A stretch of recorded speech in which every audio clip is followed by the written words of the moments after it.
Hello, everyone. Welcome back to Big Finish fans. In today's edition, we're talking all things Russell T Davies, Big Finish sort of stories, I guess, really. Yeah, it So, is. once again, I'm joined as ever by Luke. Hello, everyone. Going to talk about damaged goods and Mind of the Hodiac and the recent Big Finish news. And I guess we have a little bit more Doctor Who news to talk about because, we're getting closer to Legend of the Sea Devils. So, we've got that Doctor Who Redacted podcast. What do you make of that? Yeah, that was a weird announcement. It feels odd that they're still going for it with this era because you think with Russell coming and everything wrapped up production-wise, that they would have just cut their losses and moved on by now. Like, let these last two You feel specials like it's a play out. little too late. Yeah. Really. Yeah. Yeah, like no one's really expecting anything else. So, I mean, for those who want this and will enjoy it, then that's great. I think it's great for trans visibility as well, because I think the main character is trans, the writer Juno Dawson is, and so it's great that their voices are getting out there in a more prominent way than perhaps Big Finish is. I don't know whether this will have that same splash they intend. To be honest, had you ever heard of BBC Sounds before this announcement? I have because of like Louis Theroux's podcast. No. So I've heard of BBC Sounds, but it's good that Doctor Who's getting that on that platform.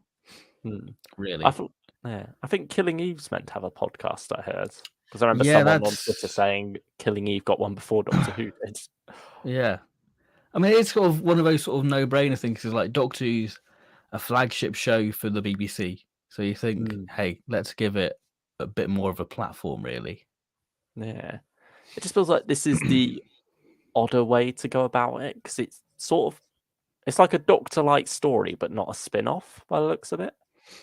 The word podcast just confused me because I thought it would literally be, the fan show, but but then I read more about it. It's like, okay, so it's like an audio drama, but they're calling it a podcast. It's more of an American thing because a lot over there, and probably a lot of people over here as well, don't really know what an audio drama is. They just think, oh, is that an audio book? Yeah, whereas things like Amazon and stuff have like their own originals now, original audios, and they sort of describe it as a podcast. I suppose that's the way they more see it. I think there was like an article, wasn't it? Big Finish posted like 2020 about the podcast industry booming when they technically mean radio drama. And it's like Americans just discovered audio drama in 2020 because I think audio drama for us is more inherently British. I feel because we've got like the Archers and stuff.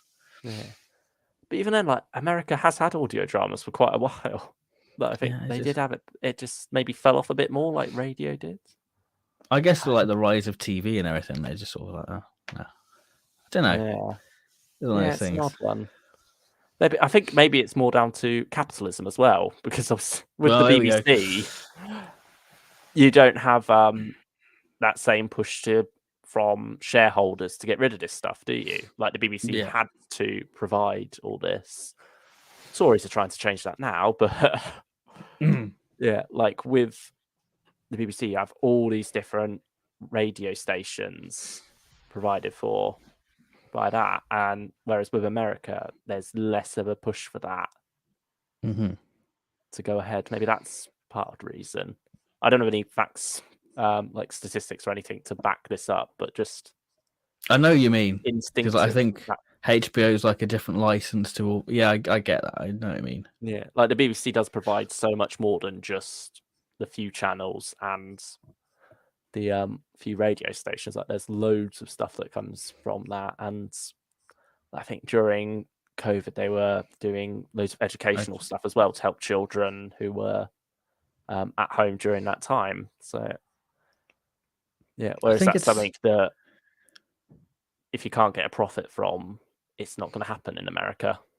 Yeah, which is the sad reality of it. Like the Doctor Who animations, they weren't profitable for BBC America, so that's why funding got cut. I guess. Yeah, it's a shame. Yeah. I mean, how you? One last thing on this. Redacted.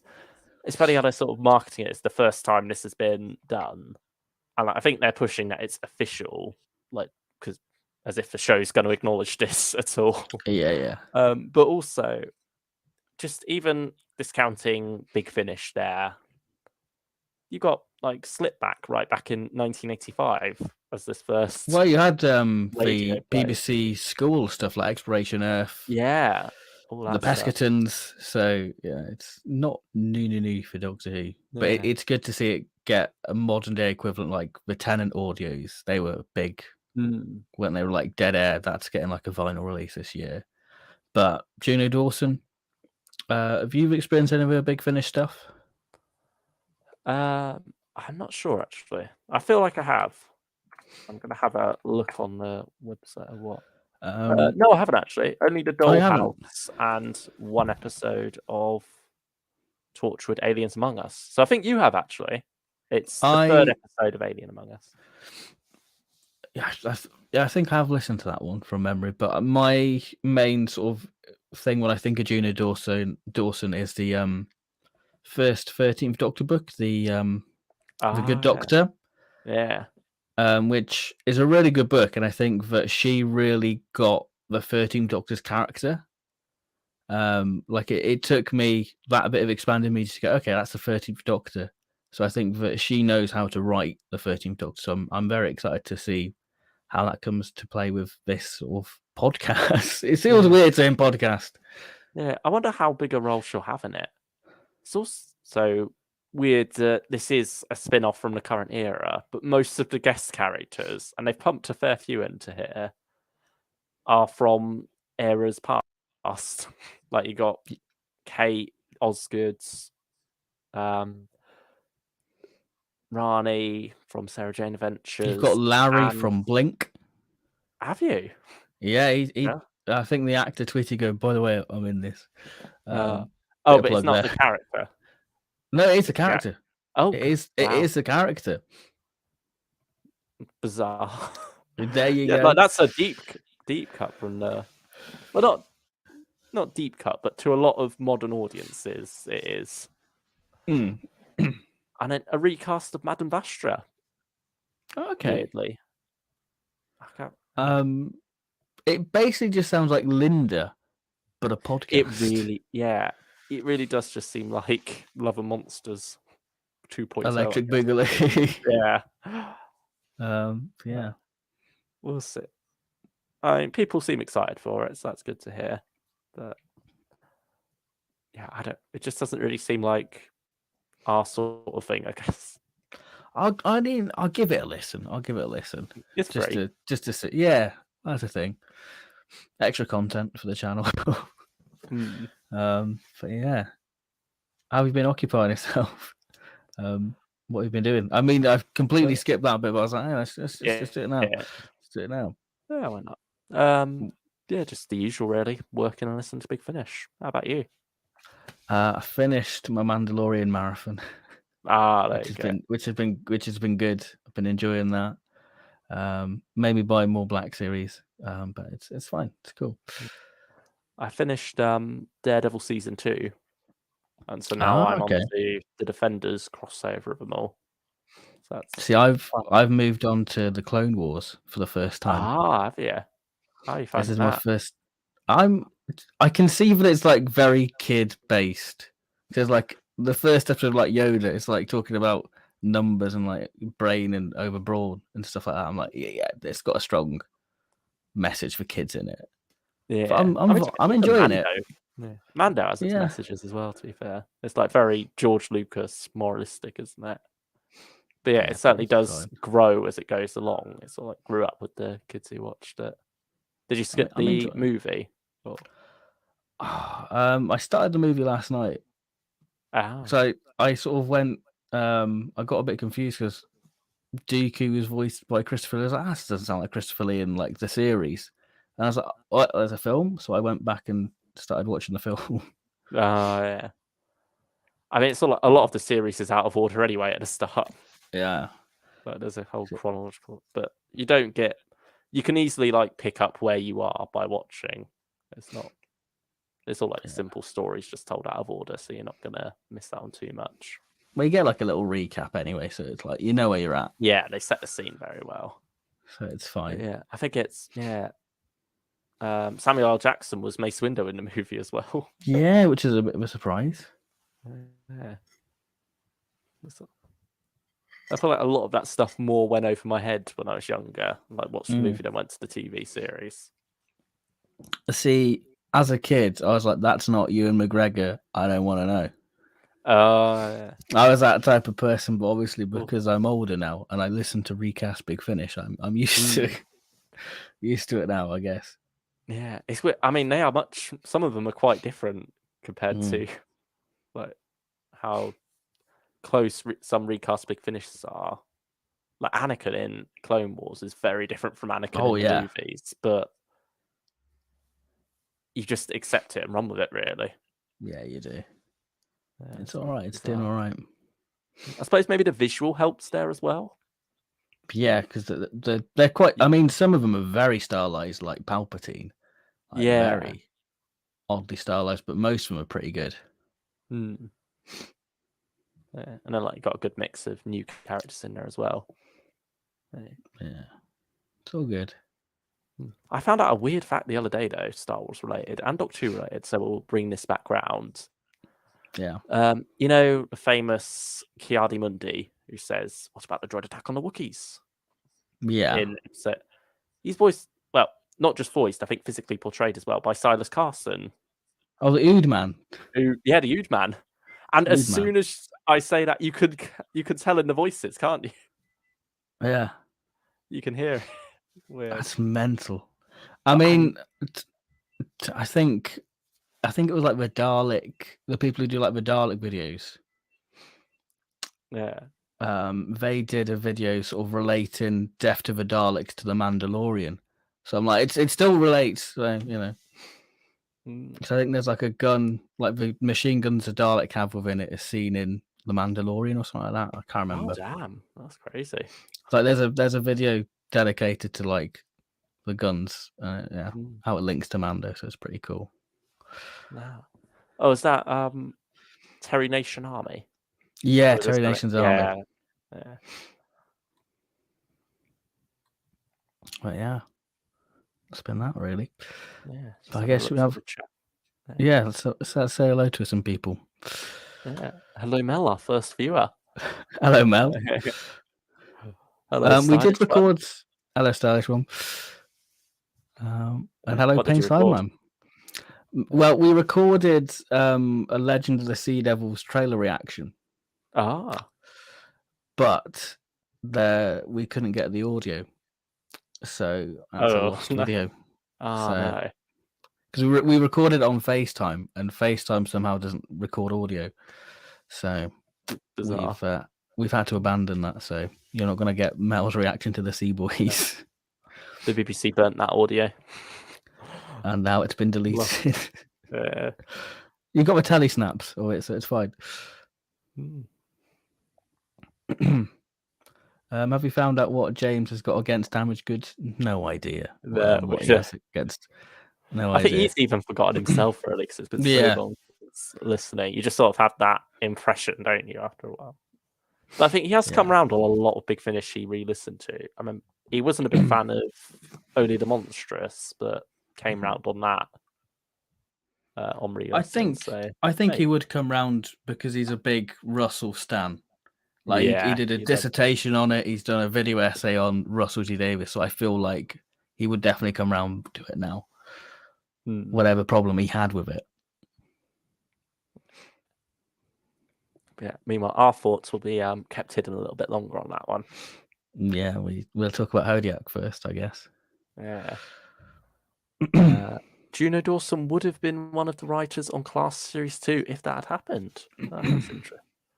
Was it all Patrick Ness Series 1? I think so. I think it was. I don't know. I mean, people in the chat probably know, but I swear Juno Dawson did one of the books for Class. Maybe. There was like 3 of those, wasn't there? I could be wrong, but I feel like she would have done one of those. It's weird how Class got books back then, and now we don't even get them for the main show.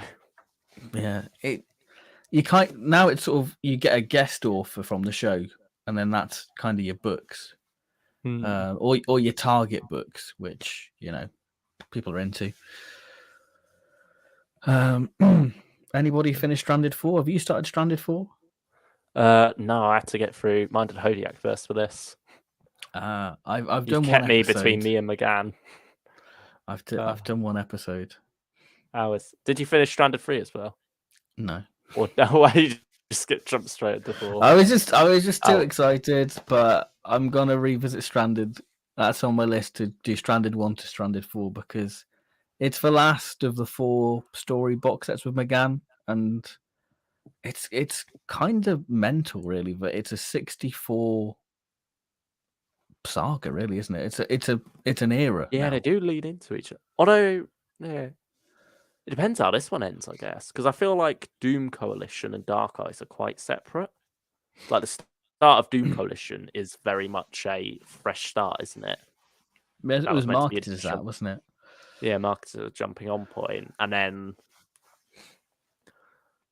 Doom Coalition very much leads into Ravenous, then Ravenous very much leads into Stranded. So you've got one long story there.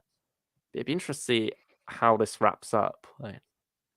Yeah, that's all. Like one of the main exciting things about listening to this is seeing what the status quo is at the end. What we're going to have to look forward to in November. So I'm hearing like some interesting things about the last story. It made people emotional. I mean, I don't want to know. I want to listen to it for myself to get that. Yeah, gut punch if it is a gut punch. But I will say I definitely want to do the whole Stranded series. No, like this is the most I felt inclined to re-listen to a series of like the McGann feels like box the one sets. that needs it the most, perhaps. Yeah, because we've joked about like the time span between the Stranded box sets, but yeah, it definitely just felt needed. At least this one, it was only December to April. Yeah, I feel more inclined to give Stranded like a proper go. Because I like the characters. I mean, Stranded 3, I know I wasn't too keen on, but I think that's just because I was just really tired, and I just missed half the story. So I'm willing to give it another go. Yeah. I think we also sort of had Stranded fatigue by that point, because even though we were only 2 box sets in, it had been 18 months since it started. Well, that's mental, isn't it? Yeah. But now it's 22 months, because it would have been it's almost 2 years old, Stranded 1 now. It's just crazy to think about. It is crazy. But yeah. DWM, David Richardson, did an interview, didn't he? And he confirmed he did. That this is the proper end of these 4 episode, 4 box set long story arcs. And now we're getting more like just individual box set stories for now, isn't it? Similar to what they're doing with other Doctors, which should be a nice change of pace. I think it's needed, to be honest. I think they want to do more sort of character repercussion sort of stuff. So it's not the stories are standalone, but there'll be like character drama. I guess maybe like the Early Adventures series 5, maybe, or 4, whatever series it was. Yeah, it was 5. Yeah, but see, I feel like we were getting quite fatigued by these 16-hour long sort of stories. I think they're a lot to sort of commit to, isn't it? Really, because I did the Stranded bundle even before listening to the whole series, and that's a bit of a gamble, really. Yeah, I think especially when they sort of take as long to come out as some of them have. Yeah. Which is weird. Now we're going to be getting individual ones, and at least currently as the schedule stands, we're getting one in November and one in December. So the first time we get close together, they're going to be 2 completely separate stories, perhaps. Oh, yeah. Big thing. It must be down to like a production thing or something. Yeah. You'd feel like you'd get a McGann maybe July, then you'd get the other one later on or something, I suppose maybe it was partly down to Stranded, but they want to get that out of the way, give that time to settle before they give details that could potentially spoil what's coming up. Yeah. Cyrus says, do you think the longer gaps worked for other 8th Doctor box set arcs like Dark Eyes, Doom Coalition, Ravenous, and Time War? They were never too bad, were they? Compared it was to 2 box sets a year, wasn't it? Really? Yeah, it was like the March and then October slot usually. I mean, Dark Eyes is the outlier because it was never meant to be a full box set thing. But I guess there was hype because of the first box that went down really well. I guess there was a lot of hype for Dark Eyes 2. A lot of it does stand on its own as well with Dark Eyes. Like, yeah, I'd say second and the third one, what's it called, linked together. Like you have that cliffhanger at the end of Dark Eyes 2. But other than that, each box set does have its own story. Yeah. Like, there's no long, like, arcing mysteries, is there? Like there is with something like Stranded or Doom Coalition. But I feel like Doom Coalition still... I mean, this is just a person who's only listened to Doom Coalition once. It still felt like it had a lot of filler. So it didn't feel like it quite mastered the 16-story format yet. And then Ravenous, I wouldn't even call that a 16-story set. I'd say. What would you call it? What would you call it? I mean, it is definitely a series, but the arc itself doesn't start until episode 9. I think with Ravenous, I enjoyed box set 2 because of the thematics of the Ravenous. So I feel like I can forgive it. Yeah, that's definitely the strongest. Yeah, I wouldn't call it a criticism of it because I think it does work, but Ravenous 1 is very much like the repercussions of Doom Coalition and a slight tease, really, isn't it? Well, box set 1's practically that, isn't it? Yeah. Yeah. I mean, it's what a lot of TV series are, really. Like they will, with their season-long story arcs. You don't instantly jump into that. You do have the standalone episodes sometimes, depending on the show. Like, especially with the big, long American, like, 22-episode seasons. You do have, like, that ease into it before you have the villain reveal, usually around, like, the mid-season or something. Like, more. So, depending on the show, it sort of feels like they were going for that style a bit more with Ravenous. Yeah, Payne Sowen says, gotta love Ravenous 1 was really Doom Coalition 5. Yeah, I mean, you're right, because it's very much let's get Helen back from the 11. But we're going to have a bit of fun with Churchill and another standalone story, isn't it, really? Yeah, it was sort of like a palate cleanser, really, wasn't it, those first 2 episodes? And then after that, it's more about the character repercussions. Whereas Stranded itself, that sort of does something similar because you don't get much arc-based stuff until the final episode of box set 1, do you? No, but not that's really, no. much more thematically strong on the idea of Stranded because the Doctor is stuck there throughout the whole set. I think Stranded it's interesting how Stranded itself seems to have evolved from what the theme of Stranded is. Like, you think at first it's just going to be the Doctor being stranded on Earth, but then it becomes about much more stuff. And by the end of box set 3, it starts to also reveal that it's about the people he leaves behind, the people he strands after his journeys, the ones who have to pick up the pieces from where he's left off. And different strands of time. I'm jumping the gun with that, but yeah, they're sort of like stranded in an alternate timeline by this point, aren't they? Like an aberrant timeline, I think they call it. And so even though when the TARDIS gets working more and more, they are still stranded in that sense. And have to solve this paradox. Because Payne Simon says, just got to say, the final is something that when you listen, you're going, they're really doing that? So it's going to be interesting to know what that's all about. It's going to be interesting. Yeah, it won't take me long to get through this set, I feel like. Are you going to revisit Stranded 3 or any of the Stranded before, or are you just going to go straight in? I'm going to go straight in. I thought Stranded 3 was fairly fresh for me because I didn't get around to that until sometime in January. So, yeah, I think I know enough from there and then can always go back at some point and do the full thing from episode 1 to the finale at a later date. Yeah, Stranded felt like the most like an actual whole season compared to the others. The other box sets felt like their individual season, which I guess was the idea. I can see that. But it's weird having so many beginning and ends over again. Yeah. I wonder if the relaunch hadn't happened, if we would have gotten another 4 box set storyline after this, or if probably.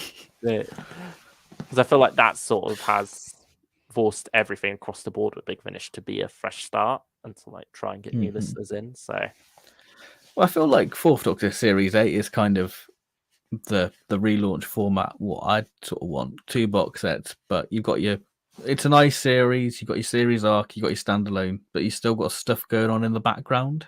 I just think Fourth Doctor Series 8 is just the way I'd want them to go forward with like a series like that, or Dalek Universe to like that's the use way. a recent equivalent. Yeah, it's the way the 8th Doctor could have gone. But that's what be interesting to see what they do instead with that.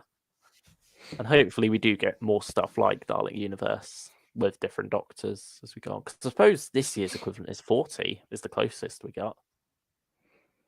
Which I don't think was quite landed as like a Dalek Universe.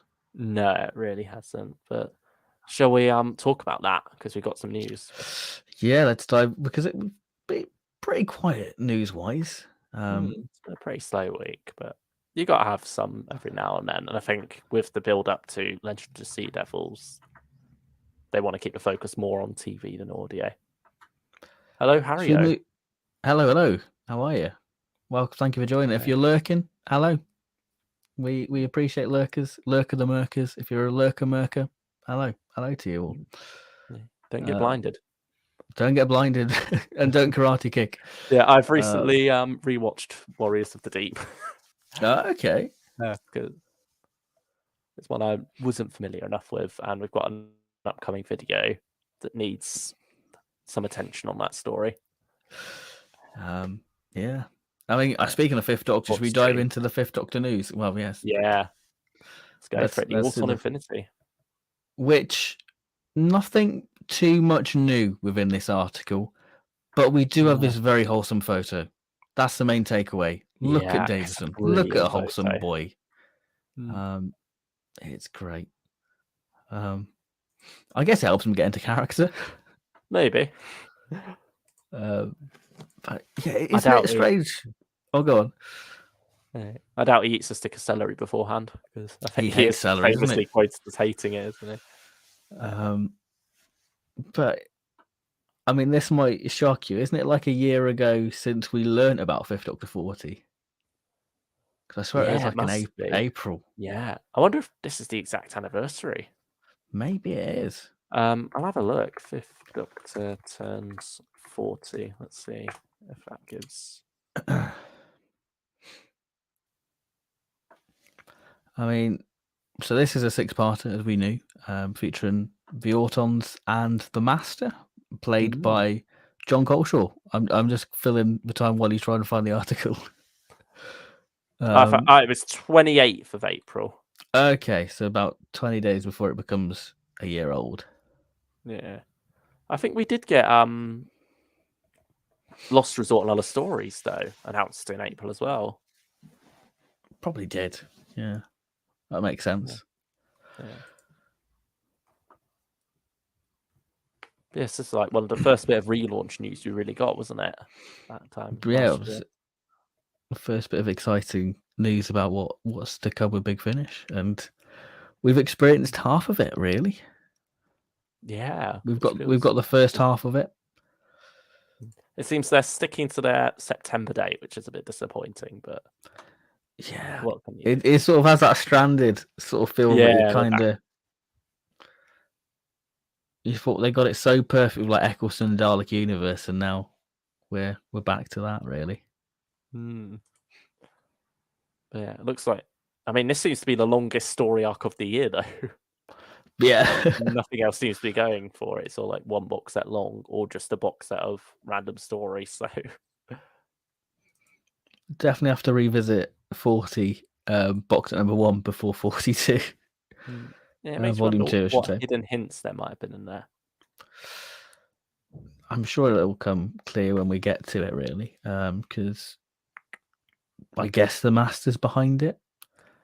Yeah, I mean, we have it confirmed that John Coleshaw is going to be playing the master here. I mean, we sort of were expecting it anyway. Like, this is a bit of an empty news article in a way, because a lot of it has either already been revealed or we could already guess. Like, we knew we had the Brigadier in here. We knew we had Chameleon. Do we know it was going to be in Snowdon? No, we didn't know that, to be fair. No, okay. Adric and Nissa disappeared from the cast list, funnily enough. So I don't know if maybe that was an accident when they did it the first time, or if they're just going to have a little cameo at the end, similar to how Adric cameoed at the start of Secrets of Telos. Yeah, for like when the Doctor gets back to his right point in his timeline, depending on how that's solved. But I think it's just to mainly show this image off, really, I feel. Yeah, it's probably a bit too early for a cover still.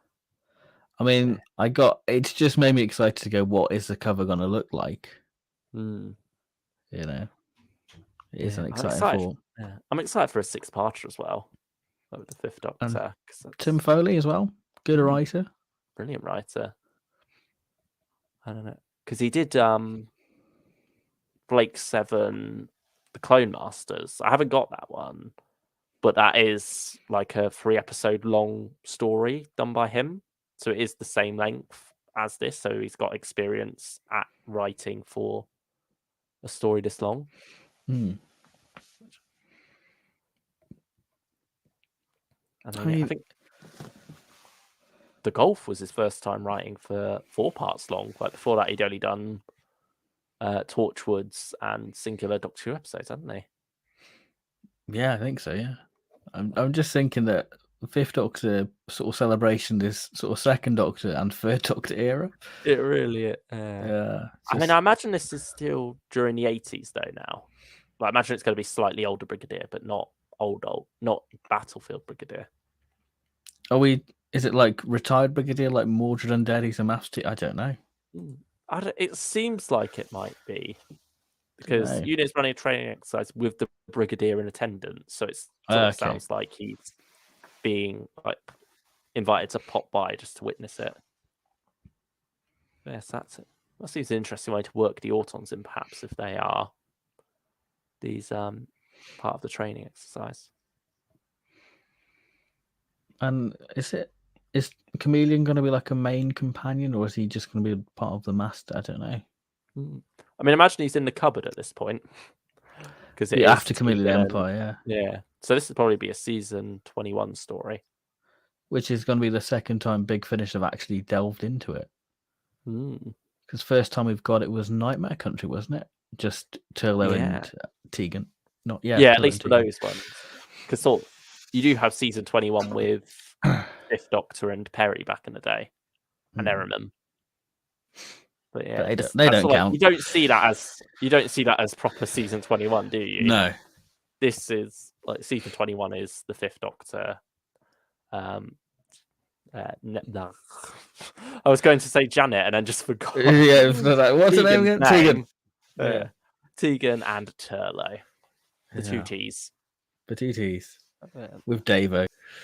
5 in his 2 T's. There we go. I think he has more than that in his sugar in his tea from Mordred Undead. But yeah. It's just a doctory thing, isn't it? Like I guess all out with it. Pertwee does. Like Capaldi does it. You sort of expect in Invasion of the Dinosaurs, where the 3rd Doctor's filling up his tea with sugar. It sort of cuts away to the Brigadier for a shot or someone while they're talking. You expect it to cut back to the 3rd Doctor still pouring with just a mound on the table. That'd be good. That'd have been good. I do wonder how it tastes, but I've never been tempted to try it. I feel like I'd be tempted to try it. Yeah, I'm not sure I've finished yet, but I mean, I do have a sweet tooth, so be interested. It's not something you want to stick at long term. No, just once and done. It's like fish fingers and custard, which actually that's really nice. Oh wow. Yeah, I was one of those kids who tried it, and it's actually really nice. Wow. Moving on. Before I expose any more weird stuff I did in the name of Doctor Who, what other bits of news? We had the 7th Doctor cover. Wheel in Space Cybermen at last. I know, and it just that little detail has just refreshed the whole thing, really, hasn't it? Really.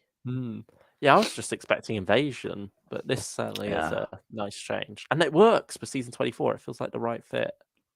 It does really, and it's nice to see Silver Nemesis Cybermen as well. Just I know it's like a variation of 80s Cybermen, but it's nice that they've gone for that extra bit of detail. Yeah, with the right gun and such as well. Is that the same ship from Silver Nemesis up there? It looks very similar. It does look very similar. Same vibe. I mean, I guess because you've got like the castle in the background, you could say that's Windsor Castle, even though it's probably Ribos. But yeah, I can see it has a bit of Silver Nemesis feel to it, really. Yeah, it feels like you've got the Bad Day in Tinseltown stuff on the right, and then the left side of the cover is the Return to Rebos side. Wait, what's the episode actually called? It's not Return to Rebos, is it? It's something else. Ribos Inheritance. Yeah, that's it. Ribos, I don't know which is the best way to say. What's the correct way to pronounce it? Yeah. It does feel sort of wrong having them that way round, though, because you've got silver and ice, but they're not. Yeah. The silver is definitely a reference to them, and the ice is reference to Ice Time. You can listen to them opposite way; it'd be fine. Yeah. Oh no, but I just mean on the cover, silver. Yeah, I know what you mean. And obviously, you would read left to right as well, so you'd like look at the cover left to right. But yeah, it's a small nitpick. I think it's a solid cover. It's one of my favorite covers of the year. Oh really? I really like it. Maybe just because I'm a Cyberman fan, and I'm just like, well, get that in my ears. I feel like because I'm on a bit of a McCoy hype after Defectors and Damaged Goods. Yeah, I'm looking forward to more McCoy at last. I'm getting into McCoy. I'm like, wow, I've missed him because it feels like such a long time. So it's going to be such a nice thing to have, really, and I'm excited for it. Yeah, I think it's a good place to start off back with Mel. Even though we're getting a lot of her this year, I think more's always welcome. Well, I feel like Mel's not been used for so many years. It's just sort of like we're just getting Mel overload now, which I'm kind of used to Mel overload at this point because I'm kind of with Mel. You got your own Mel. But yeah, I've got my own Mel, so I'm melled out. Even though my Mel can't stand Bonnie Langford, so I best not show her this. If you're watching, Mel, I'm very sorry, but Bonnie's on the cover. I hope you're not lurking, seeing Bonnie. We got another Bonnie set before this as well in May. Still got 6 Waterworld, yeah. And then one more after that, at least. Yeah, this is June. Waterworld's is okay. Oh, blimey. Yeah, I'm definitely excited for this one, actually. Really excited. Barely scratched the surface of Mel this year. But we're a quarter of the way through the Mel stuff. Wow. And Minded Hodiac. I mean, that's a question I'm going to ask later. Which is the better Mel release? We'll have to wait and see. Give me time to think ahead. Yeah, I've planted that seed. But I think that's it, bar a couple of trailers. We've had the trailer for Second Doctor Companion Chronicles Volume 3. It was all right. Yeah, it was all right. It's okay. And then Ninth Doctor. Was somewhat less than all right, but yeah, it wasn't bad. It was just there, really. Like I have no compulsion to re-listen to that trailer. I almost feel like just skip listening to the trailers now, and just go in blind. Like I barely look at synopsises now. Oh, really?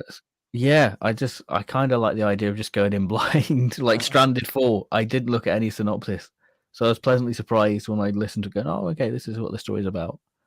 I quite like a little synopsis read because sometimes it helps like picture what's going on. Yeah, I see that. Because you don't always get a clear idea of what this setting is straight away, but a synopsis can give you that. Yeah, I see that. Sometimes you can sort of like trick yourself with it though. Like if it's you read the synopsis, see, oh, it's meant to be set on nice worlds, but then actually you have the first scene set in a desert before they move to the ice world. Yeah. But yeah. Well, sometimes you sort of visualize it better in what the story actually is by the synopsis. Like, oh, it's not quite as how I imagined it to go. Yeah, you sometimes get your hopes up from a synopsis. Same with a cover, though, really. Yeah. I think sometimes details on covers don't quite line up with details in the story. Yeah.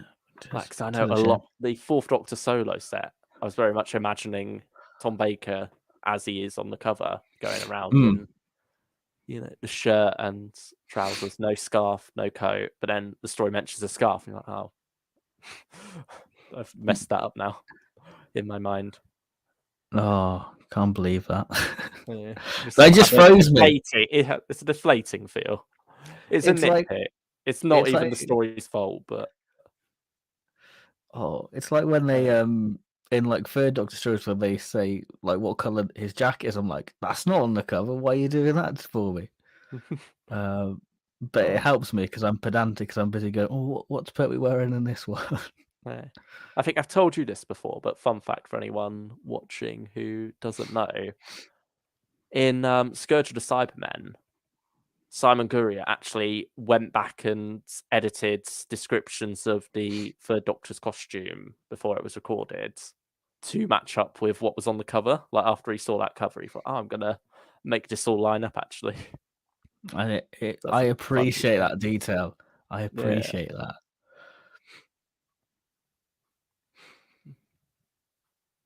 Yeah, I suppose sometimes as well, especially like Third Doctor Volume 7, where you're going from Season 7 Pertwee to Season 11 Pertwee, you can only really have one of him on the cover, can't you? So you're going to have to sort of cut your losses with that one. But it's fine. It's all right. I can live with it.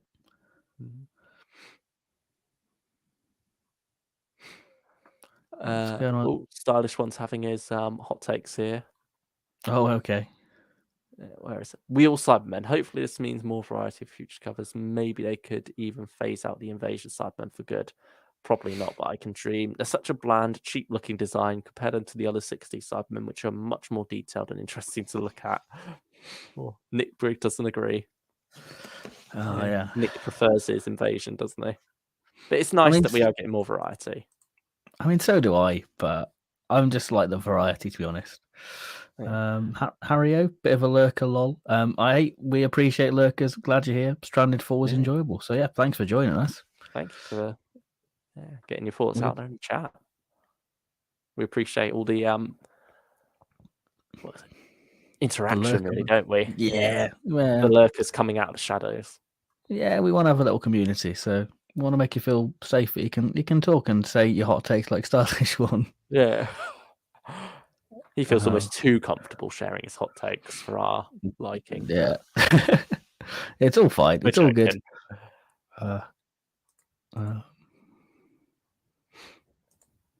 Yeah, I feel like with the Invasion Cybermen, that design does suit more of the invasion approach that the Cybermen take in that story. Yeah. Because they are much more like built up, aren't they? Whereas a lot of the more sleeker looks of Tomb and Wheel does sort of suit the creeping around stories. They always have a taller look to them as well. Yeah. Yeah, like the Invasion ones you very much imagine in a regiment marching together. The Wheel ones you imagine more creeping around in the shadows. Maybe that's just down to the stories they come from using them in that way, but I think the designs themselves lean into that as well.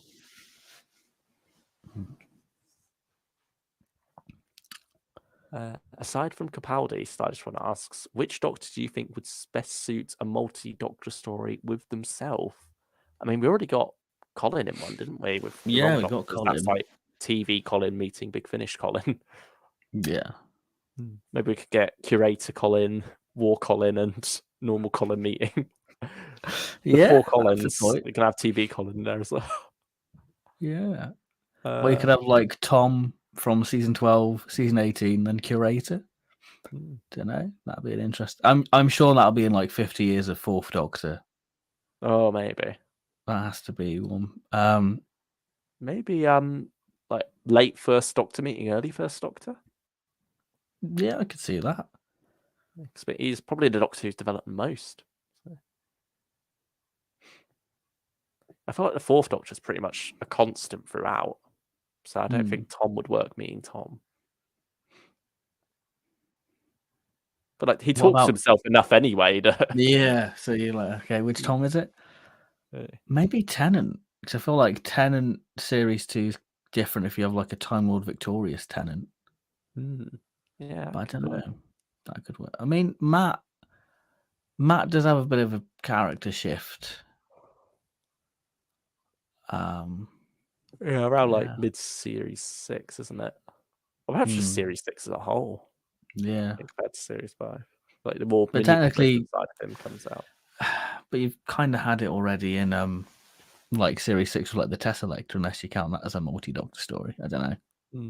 Don't know how pedantic you class a multi-Doctor story, but like the Vanquishers, is that a multi-Doctor story because it's got 3 Jodies? I don't know.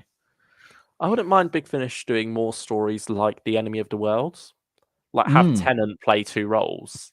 That'd be brilliant. Have him be Scottish, playing the Master, and then you can easily distinguish them. Yeah. I swear there's a comic where you've got I feel like it's like the Meta Crisis Doctor, like the Master or something like that. It's like an IDW comic. That would be. We forget about IDW stuff. I mean, how long have Titan had the license now? I think 2014. I think they got it with like Capaldi, because Capaldi's like, that was a big thing, wasn't it? Extra Capaldi. Yeah. It was like 2013, 2014, roughly around then, I'd say. Yeah, that sounds about right.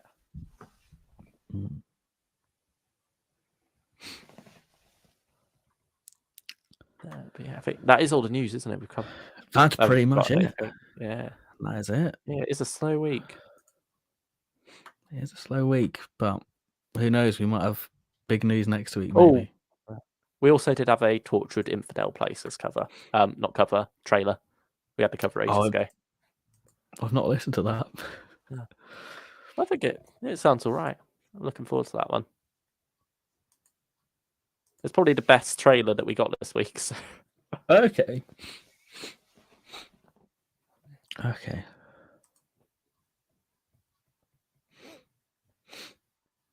There's a comics character. There is a comic with a character who is a fusion of the Metacrisis Doctor, the Master, and the Valiant. He kidnaps all the Doctors and their companions for a big crossover. They love those crossovers, don't they? With every single I think Doctor. I think it's a Forgotten. I think it's that one. Could be mistaken. Didn't Adam from Dalek end up doing the same thing? That's is it Prisoners of Time? I think yeah. That's Titan. Or was it IDW? Oh, no, I swear that's IDW. Yeah, it's probably IDW. But then Titan started doing multi-Doctor stories every year. Yeah. It's all it must be down to sales, really, mustn't it? Because I went to WH Smith's and they had like the 8th Doctor and 11th Doctor rows. Oh, yeah, Empire of the Wolf. Yeah. Yeah, I flicked through and I was like, I'm not interested in this. It's trying too hard, it feels like. Yeah. Like, I enjoy, the fan pleasing stuff as much as every other fan, but I feel like even that's a bit too much of a overstuffed thing.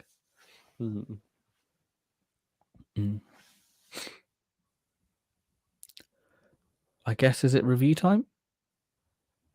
Yeah, I think let's go for it. Do you want me to leave you to the intro? Because you normally do the intros. Even though it's not a tier list. I did a tier list intros, but yeah, I'll go for the go intro on. Fun. Yeah, so we're kicking things off with Mind of the Hodiac, a story which Russell T Davies wrote back in 85, 86, wasn't it? So a long time ago now. He wrote part 1 for it. He wrote a synopsis for episode 2, stuck it in a box somewhere, and then didn't unearth it again until last year during one of the watch-alongs. Or was it? No, was it the year before now? It was 2020, yeah, for the Runaway Bride lockdown. 2 years ago, the Runaway Brides. I think it's Santa's a Robot was the hashtag for that one. And he was looking through for things that he could use for that watch-along, little tidbits he could give fans, when he came across this old script he wrote a long while ago and tweeted it out, half as a joke at Big Finish. And then Big Finish couldn't resist adapting it into a audio drama for us to listen to. I think we were all really hyped for it when we first heard about that. We'd have been disappointed if nothing had come of that. It's sort of a worst kept secret because I think when he was promoting it to Sin, it was like on the one show, it was like I've done a Doctor Who again.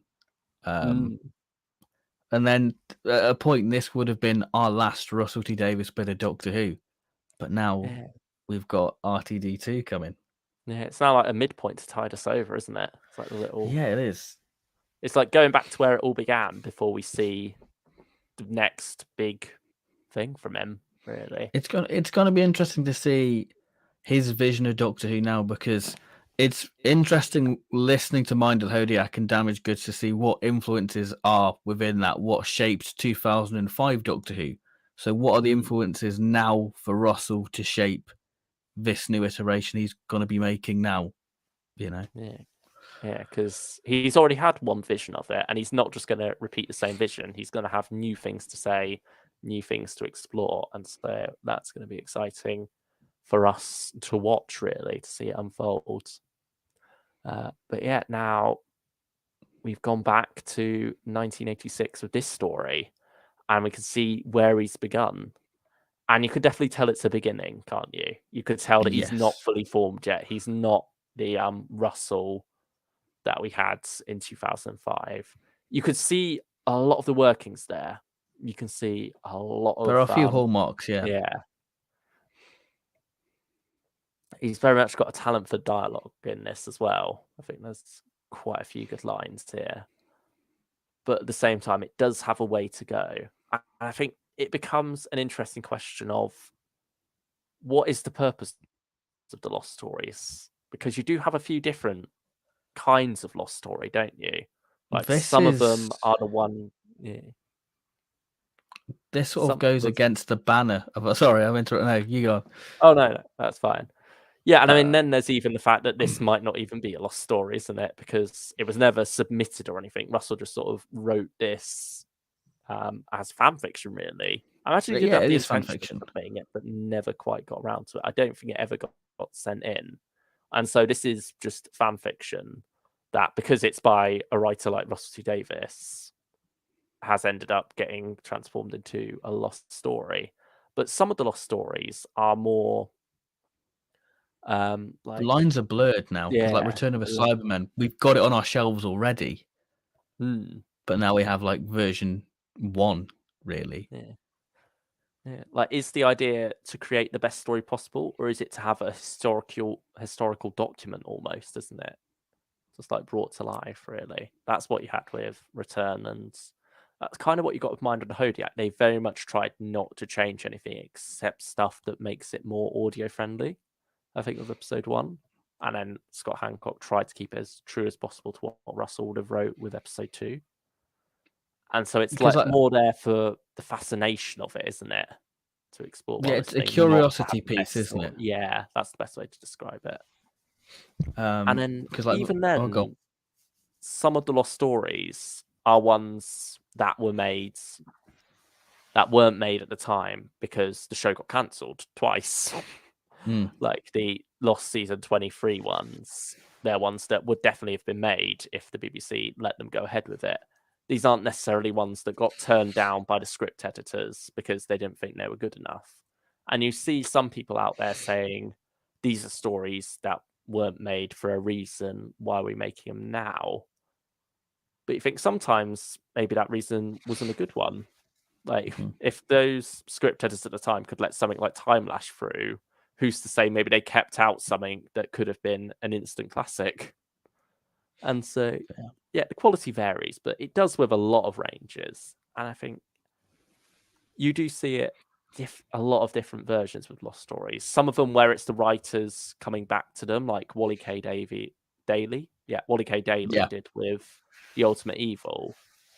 He's very much writing that as he wants to write it now, while still keeping it true to what the style of the story back then. And then some stories got turned away because they were too big budget, like Nightmare Country. Like when you listen to that, you can instantly see why this wouldn't have worked on TV. But now, audio medium, there's so much more there. And I'm sure Big Finish have made some that were turned away just because they were shit. But yeah. And I mean, I wonder if had Russell submitted this, would they have seen the talent that was to come? Would they have seen the potential there, or would they have sent it away because they thought it was shit? Do you think it was shit then? I wouldn't go so far as to say it was crap. I'd say it's okay. Yeah, like it's listenable. You get what Russell was going for, but sadly, it didn't keep me that engaged. And I think by the end of part 2, I was kind of like, what's going on? I didn't like the whole Tungsten Warriors bit and like whoever they were fighting against. That felt out of place. That felt very like, oh, I can't use the Cybermen because of copyright. I'm just going to make something very similar to a Cyberman. Like the whole plot, like the part 1 feels very sort of Eric Sawoody, but Sixth Doctor and Mel barely in it, really. Yeah, like they spend a lot of it in the TARDIS and don't really interact with anyone for the most part. So you can see Russell's influence by season 22 because majority of season 22 part 1's a Sixth Doctor and Perry in the TARDIS. But it does give me one of my favourite lines from it about him talking about children authors, that they're often quite sad. Beautiful. And if you look at his era, Russell's era, there is that sort of fairy tale sadness to him because, like, the Doctor's Last of a Time Lord, all that sort of stuff. Like, you can see that quote sort of influenced 2005 Doctor Who. It's very much how the Doctor is seen throughout as well. Like, there are quite a few lines about how he is this sad, lonely traveller in some ways, isn't there? Yeah. And like it does sort of hype up the Doctor the way New Who does, I suppose, is the way to put it. But yeah, I don't feel like he's that hyped up within this, really. He's just kind of there while events just happen, really. But he's taken by the Hodiac for his reputation. And so you have that there. And I think he does have that scene towards the end of the final showdown where he's like almost talking himself up in a sense, like in the same way that the 10th Doctor would do. I guess it makes sense for 6, but for me it just seems a little bit out because it feels very new Who, doesn't it, really? I mean, speaking of things feeling a bit out of place, Mel in part 1 feels completely out of character to me. I'm pretty sure this would have been written before Russell even saw Terror of the Voids. So I think he was just going off of, oh, this new companion has been casted called Mel. Perry's not going to be in it anymore, so I need to write this for Mel.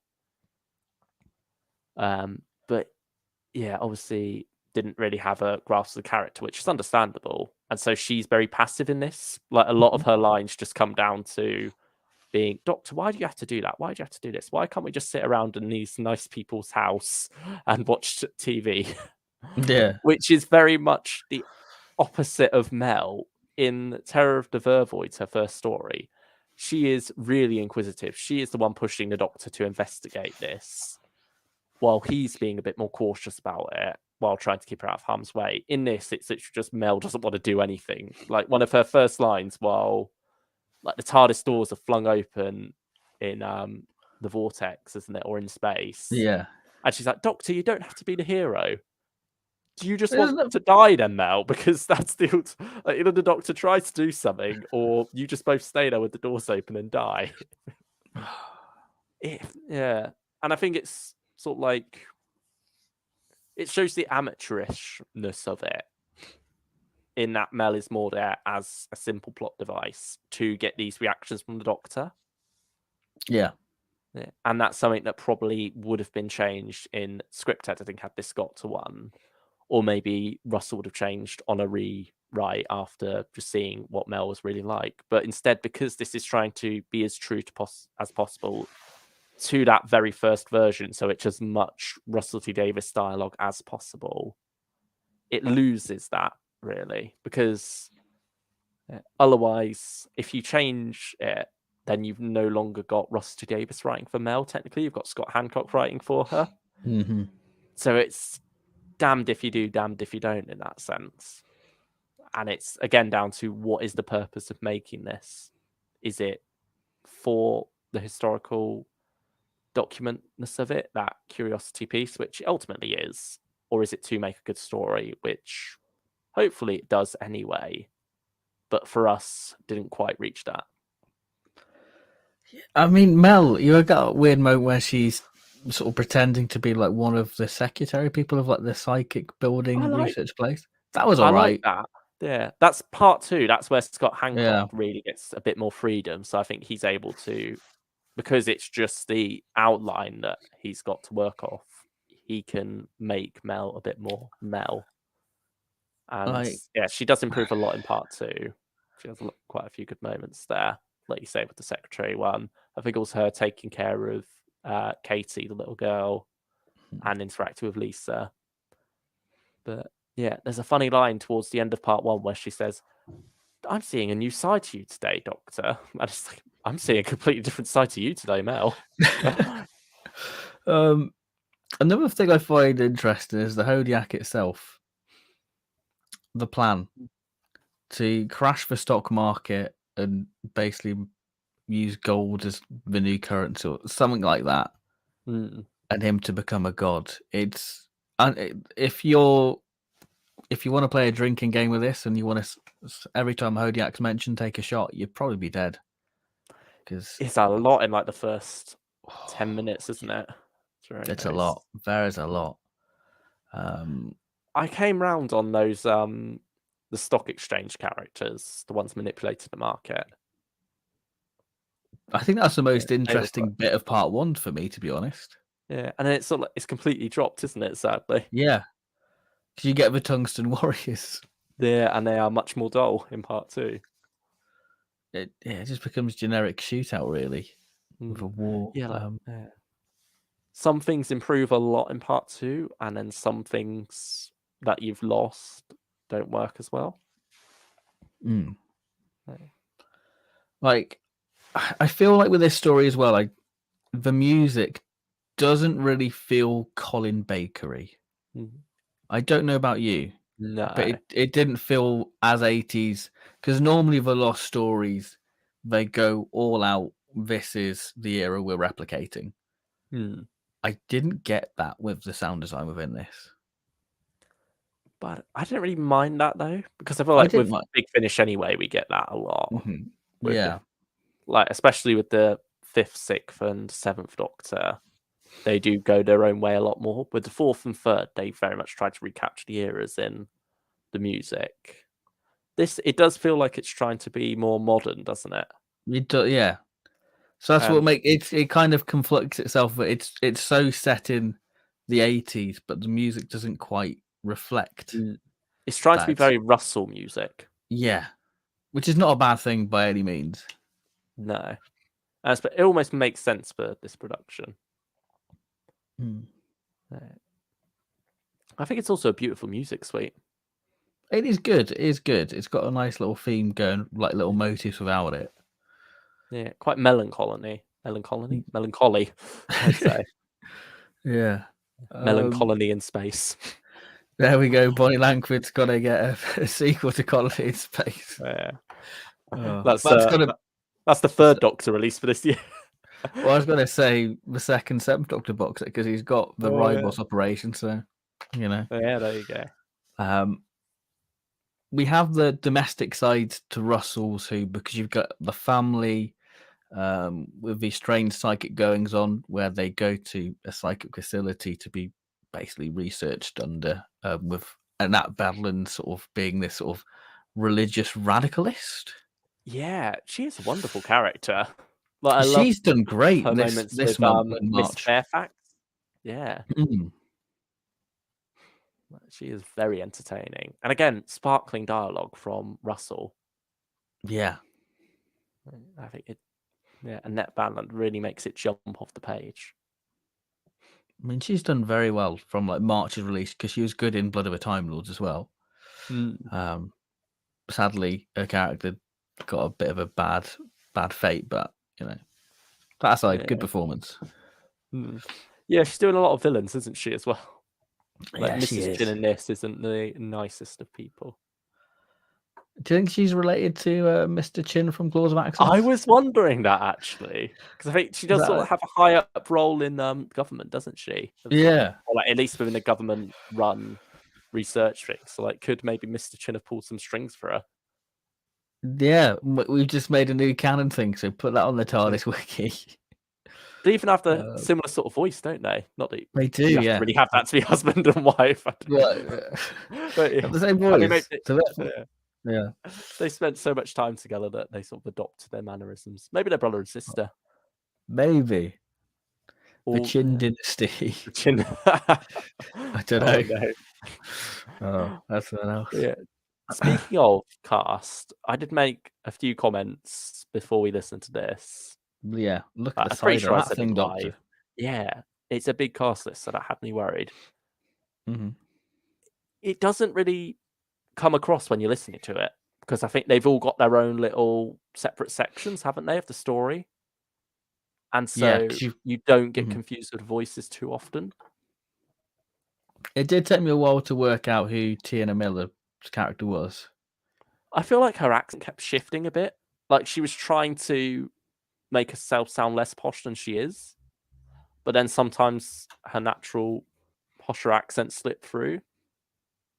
Yeah, like there were just random lines felt more council estate, and then sometimes she felt a bit more upper class.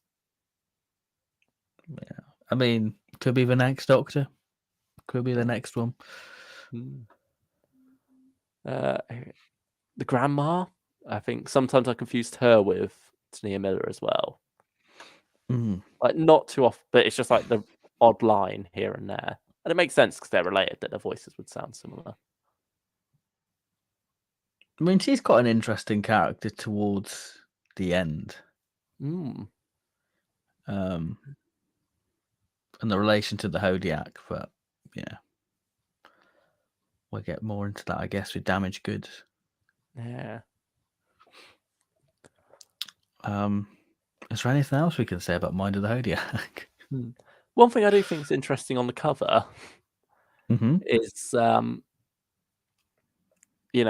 story itself, while it's the family live in a council house, it's very much mentioned that it is a house. It's got like an upstairs and a downstairs. It's not a council flat.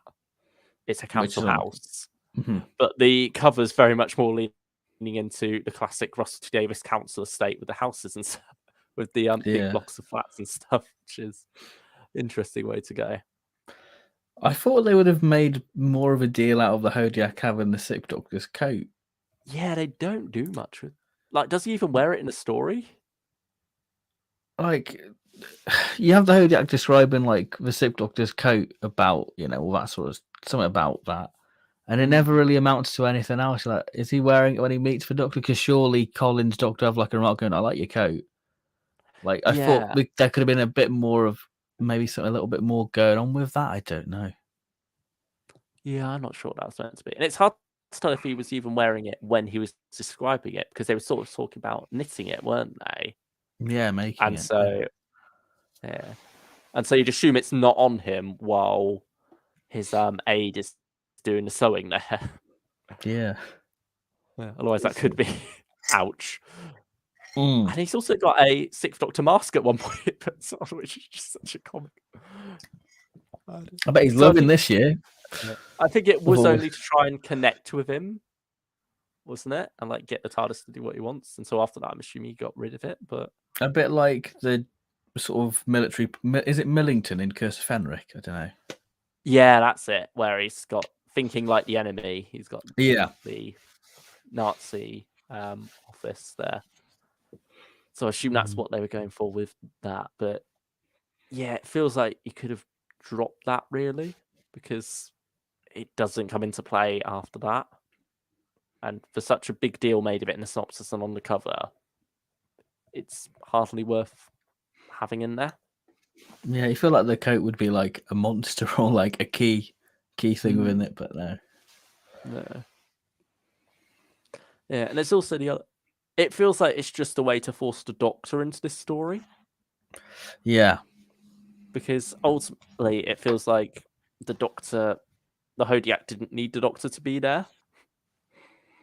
Like, he's sort of talking about how he's got this whole master plan for it all. He's foreseen how it's going to go. But, yeah, you sort of feel like it could have been fine without him. Well, I think he's just there to lead him to it at first, isn't it? But after that, feels like that could have been tightened up.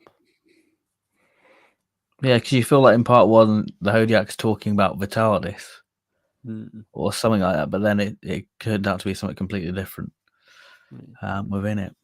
I mean, he was talking about the TARDIS at one point as well, getting her to do that stuff. Oh, I don't know. I just, yeah. I feel like I need to revisit it. I thought, yeah. Ultimately, it's got some really great scenes. It's interesting to see this young Russell T Davies, how he wrote, how he became the writer he was later on. And yeah, like you say, there's that beautiful moment about the child authors. Another funny thing that was dropped was the Wind in the Willows lines. Like, a lot of the Doctor's dialogue in episode 1 is just him reading quotes from Wind in the Willows. And then you get one little bit at the end as like that nice little denouement. But other than that, it's completely dropped in part 2. Yeah, it's strange, but hey, we take it. Yeah, it suits Colin's Doctor. It suits like yeah, especially TV Colin. It does feel like it's written for TV Colin, because you have the other moment where he like repeats himself as well, which is something you often did on TV.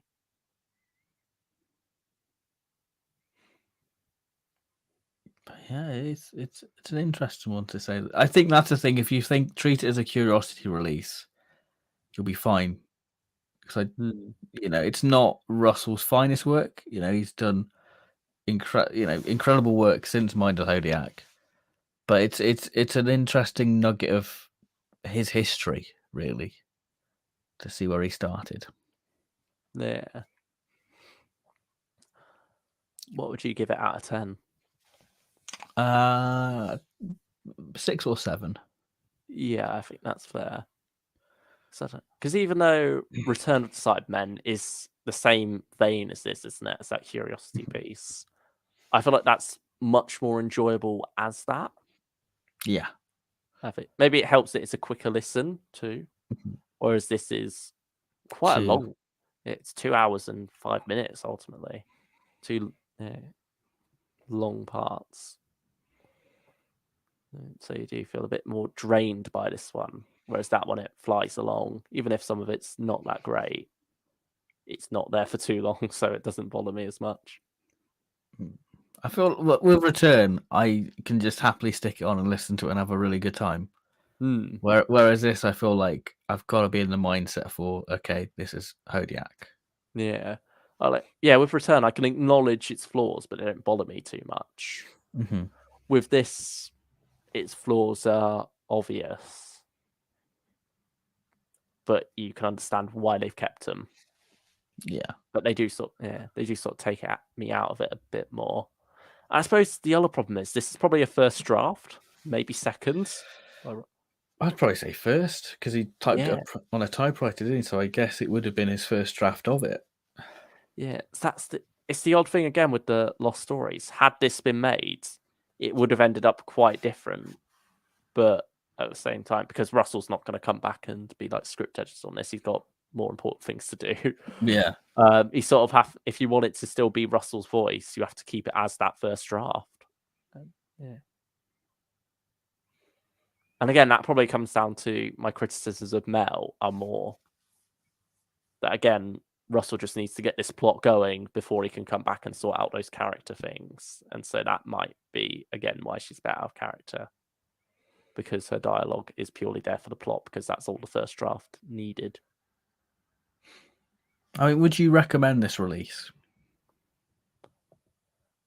If you're a big Russell T Davies fan and, you want to have like this as part of that to see where he started, then yes. But if you just want a good story, there's much better ones out there. If you want a good Sick Dr. Mel story, hopefully there is a box set coming out soon that will do better than this.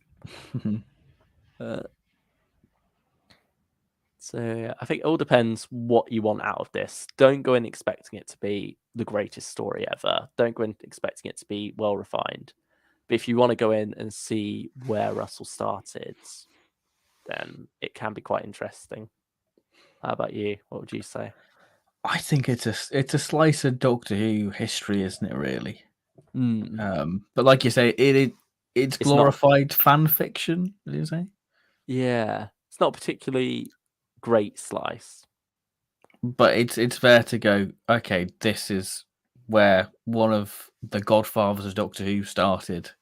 And I think now with Russell coming back to the show, I think that this story has a lot more weight behind it. Really. Yeah, that's true. It's no longer like a past showrunner seeing what they used to write before the show.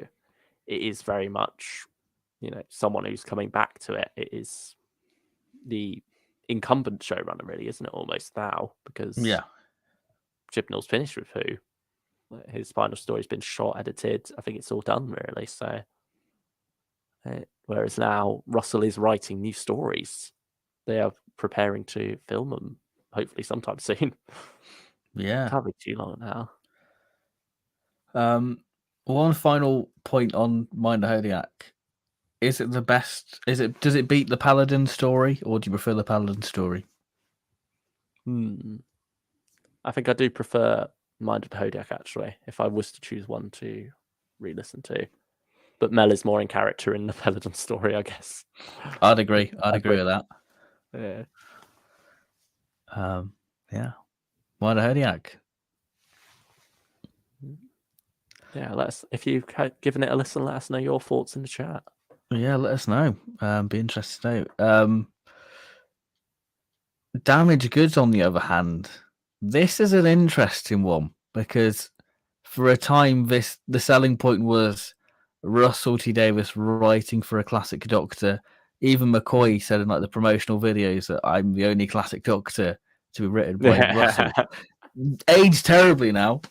And it was Russell's first Doctor Who story, technically. Like, I think Russell himself had even forgotten he did Mind of the Hodiac. Yeah. But it's interesting looking, because I listened to Hodiac and then Damaged Goods. It's interesting to go, what elements were used from Hodiac into Damaged Goods? Yeah, there's definitely some crossover there. Which but I'm it's sure... not... No. I'll go. He hasn't taken that same idea and then adapted it into the book. It is very much its own idea, but it has a lot of similar elements, similar to what you see with Moffat in his stories, how he will often copy things over, like repeat similar themes, like the whole Data Ghost afterlife thing sort of got carried over into stories like Extremis, didn't it? Yeah. Because I made sort of a couple of notes of similarities, what stuck out to me. Damaged Goods and Hodiac share sort of a psychic facility. Yeah, with a mysterious, also duplicitous runner of it. Yeah, you've got person in charge, Mrs. Chin and Miss Jarek.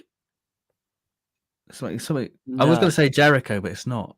No, Jericho is the name of the mum who buys the son. It's Dr. Greco.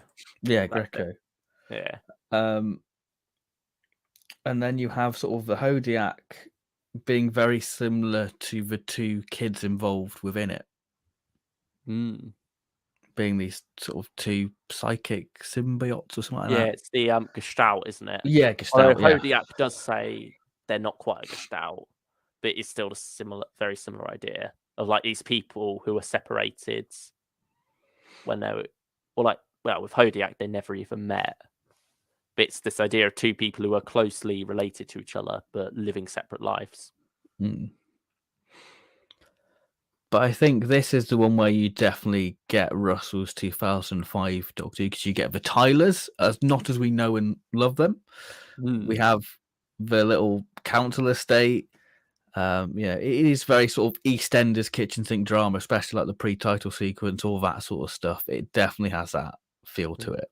Yeah. But it also goes a bit harder than 2005 Russell Who does, because you've got drugs in this. You've got drugs. You've got the like Kappa base, killing all the people, like saying, "Oh, I slept with your wife," you know.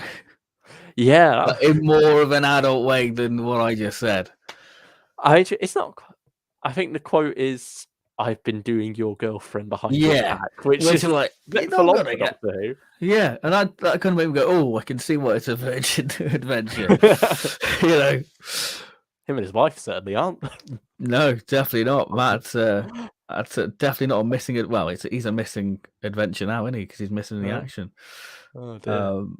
But this is because this sort of knits Russell's Who, and it knits both Russell, doesn't it? Because you get Torchwood mentioned, the Time War. It feels very like it is linking the two together, really. Yeah, it's very much more of an adaptation.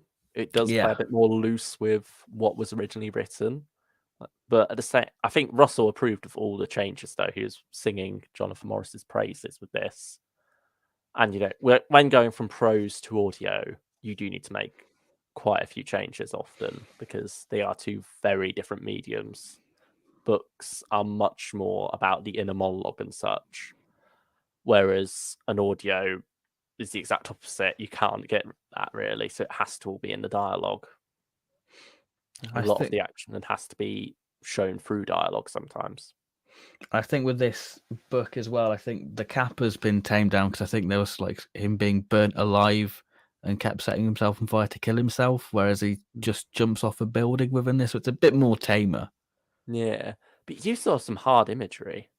Oh yeah. I mean, also the drugs as well. In the novel, it was just cocaine, whereas here they've made up their own one with Smile, which is very Gridlock. Yeah, that's true. It does. It feels right for Doctor Who to do that. Yeah, it makes it a bit more tamer and I guess more palatable. Yeah. But this, I've had a weird relationship with Damaged Goods. When I first listened, because you know we were properly into Big Finish when this came out. This was like one of the big releases of the year. You know, Russell was the person who got majority of the people, you know, into Doctor Who for our generation. So it was a big deal, and the promotion was big. It was just one of those releases where you couldn't help but fall into the trap of going, "This is going to be something special." I listened to it. I wasn't that impressed with it. But the joys of doing these streams means you can revisit and reevaluate these things, and I like it. I do. I think it's better than Hodiac. I think that it is a good release. It is a really good story. I did like it a lot the first time round. This time round, I could honestly say I love it. It feels like such a blockbuster of a release. It feels like they're going all out with it. The writing is very tight. Everything that is said is important. Like, it's very true to Russell in that sense. Not a word is wasted, even though a lot of it can feel superfluous. It's like that gift of it all feeling natural and people just sprouting things off the top of their heads. But at the same time, it's all important to the story. It's all showing character or delivering some sort of exposition without it feeling like everything's stopping just to do this one thing. Sound design as well is brilliant, in music too.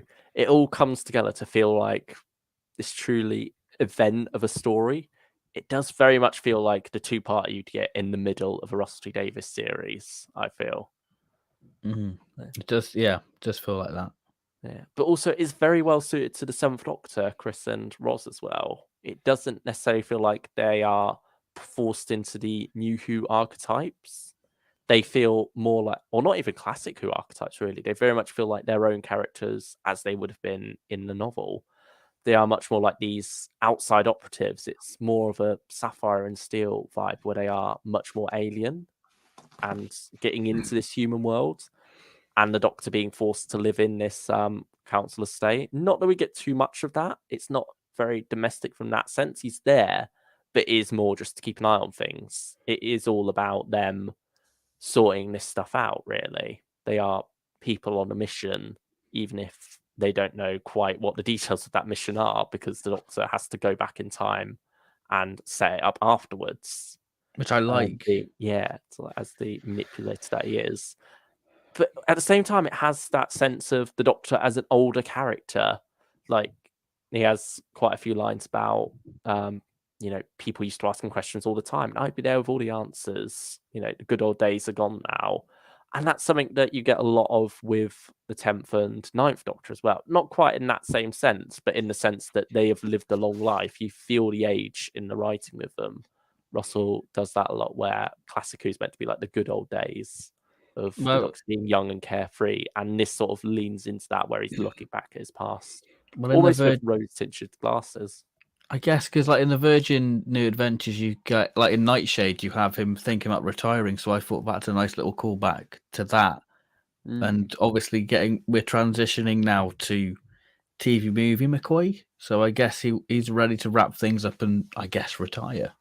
Yeah. So it makes sense with that, really. But also, you still have a lot of the fun of McCoy still in there, though. I think it's not just this dark, brooding character now. He's still got that clownish exterior as well. Especially in the cafe, when he meets is it Bev? Bev. Yeah. Pulls out the multicolored handkerchief. Yeah, I like that a lot. It's great. Yeah, but quite a few warm lines. His line about Wicked as well with Gabriel. I thought everyone would be saying that in 1987. Oh, that's not. One of my favorite McCoy moments is when he sees what's his name, Greco. I think, is it Greco? Yeah. And he's like, "I'm going to overpower you now."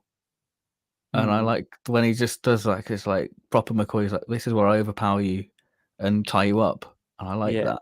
It just keeps it nice and simple. Switches off the charm, isn't it, and goes much more serious. So you can really imagine the stern look on his face as he does that.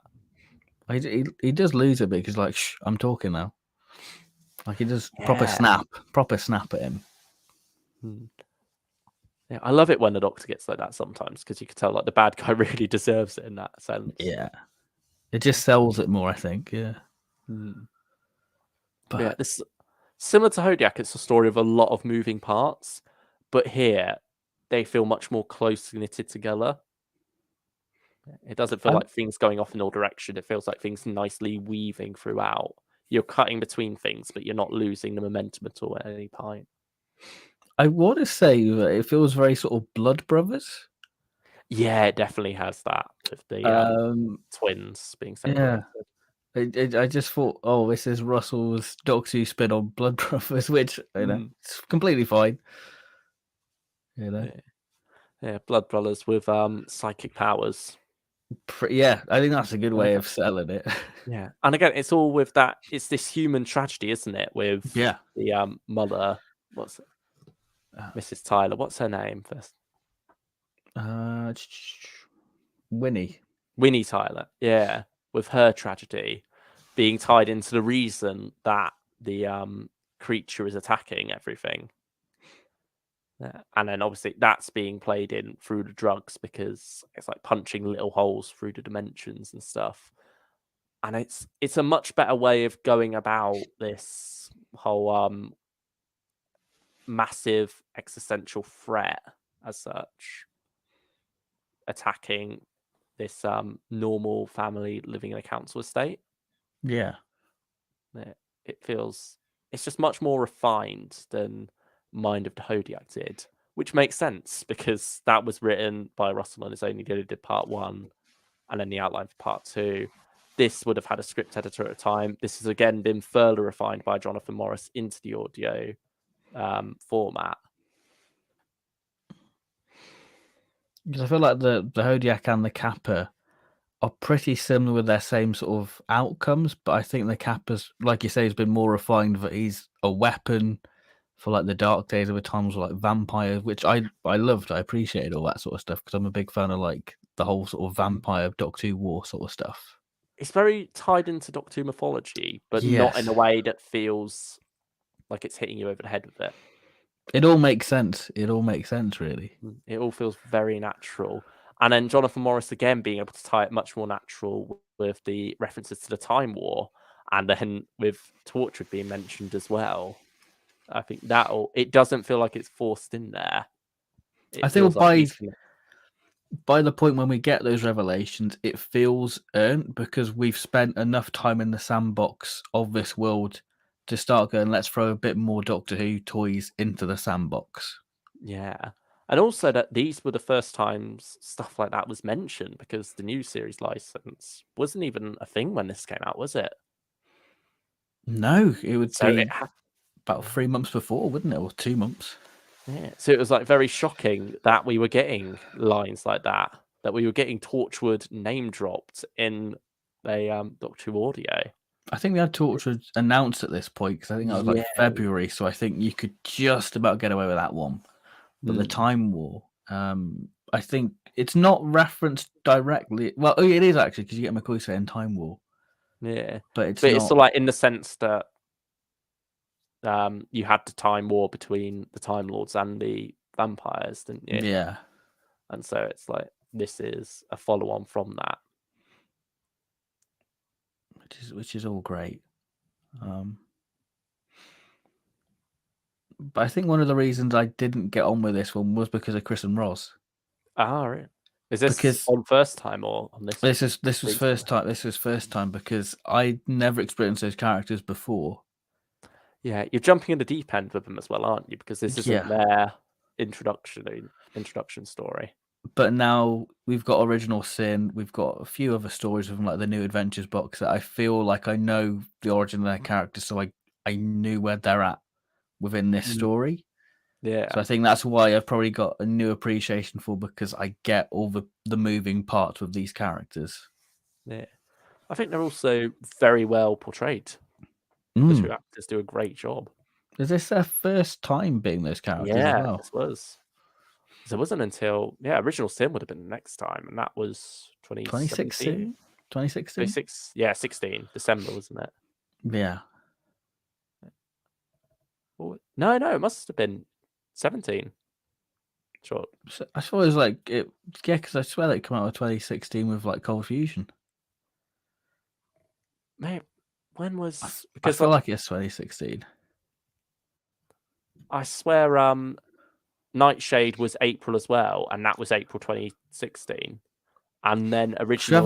Should we have a little look? Yeah, and then the next two came out December, and then these came out the December after. Maybe 2016. Oh no, 26. When was the other two? Oh no, I know what I've got wrong. Nightshade was in between. April, wasn't it? Yeah, Nightshade was in between Theatre of War and All Consuming Fire. I thought Nightshade came first. That's what threw me off. Yeah, 2016. Yes, these were the same. Yeah, that was good. I know where I've gone wrong now. Okay. Yeah. They were 20. Yeah. There we go.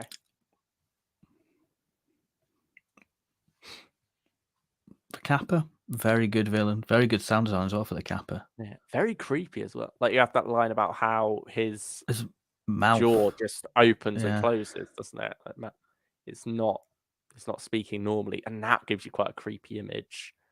But it's played off through just a joke with the characters. Like I think someone calls him Fuzzy Bear. Yeah. Like, waka waka. So it is a real great villain. Real great villain within it. The voice is very creepy, very well done. Very distinctive as well within this story. It doesn't. Yeah, it's not a generic villain voice. He's not a generic villain either. No, there's a lot more to it. it hits harder listening to it this time, thinking that he's only 19.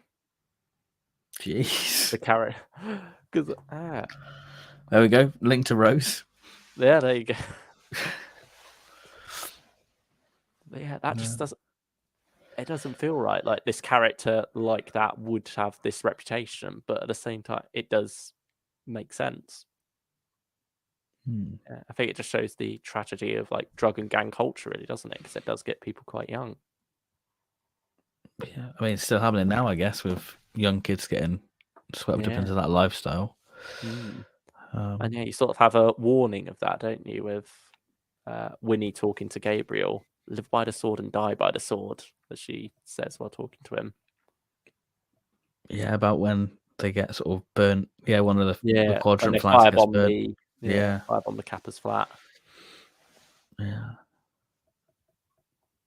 But I'm glad we went back and did this one because I really do like it. Yeah, same. It's a good one. Stuff. I think the fact that it's its own release as well, it's not like part of anything. Well, it's in a box set with the Fourth Doctor one as well. But you have the option to get the... Yeah. But I think, just the fact that it's not part of any long arc or anything in this, it helps it to feel that much more impactful, that much more of a event in its own right.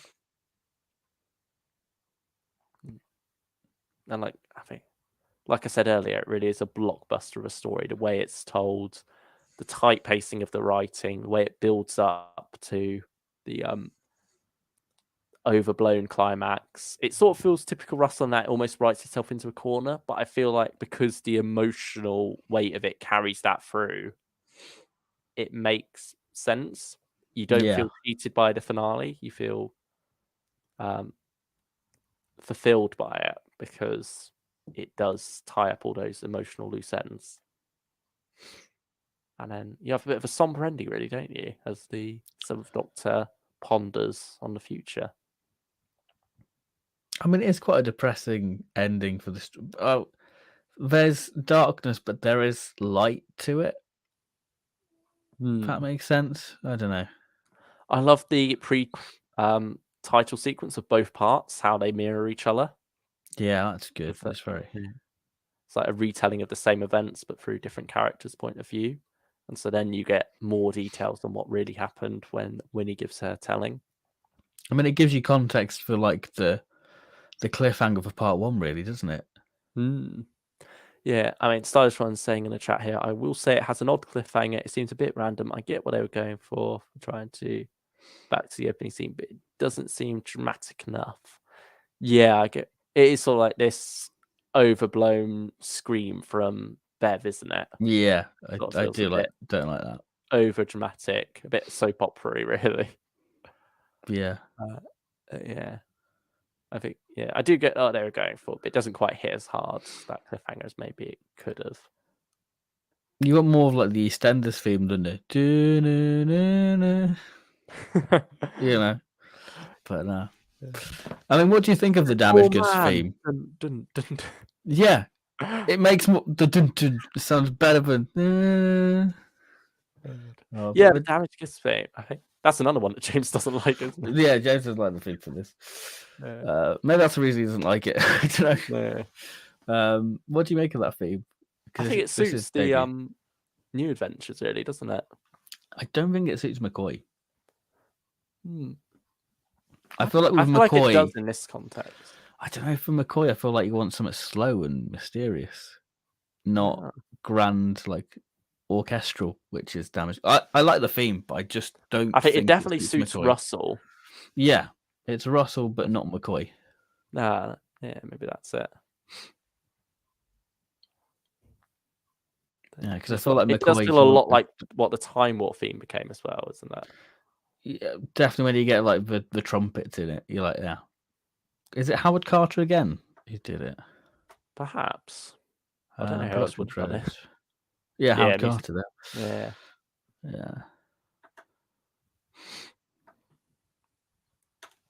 Yeah, I mean, I like it, but I feel like McCoy should have that more of a darker theme. But yeah.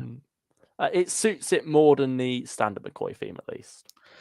Yeah. That would have felt out of place with this story. I mean, I'm glad they went all out and said, hey, let's give it a new theme. Yeah, it's funny to think how long it took them to reuse the theme. Yeah, and then it was December 2016. And last time we heard it was the new Avengers box set, which is good set. Yeah. But what would you give Damaged Goods out of 10? A 9, I think. Maybe a 10. Oh. It is very, very good. But I didn't expect to enjoy it as much as I did. No, I'm shocked, actually. It really did suck me in. It is one of those ones that grabs you and doesn't let you go. Yeah, it's like, I can't think of any real flaws with it other than maybe that cliffhanger, but yeah, at the same time, I don't know whether I'd put it on the same level as other ones. I would give a 10. So I think, yeah, probably I'll stick with a 9, but a strong 9. How about you? I would say 8 out of 10. That's fair.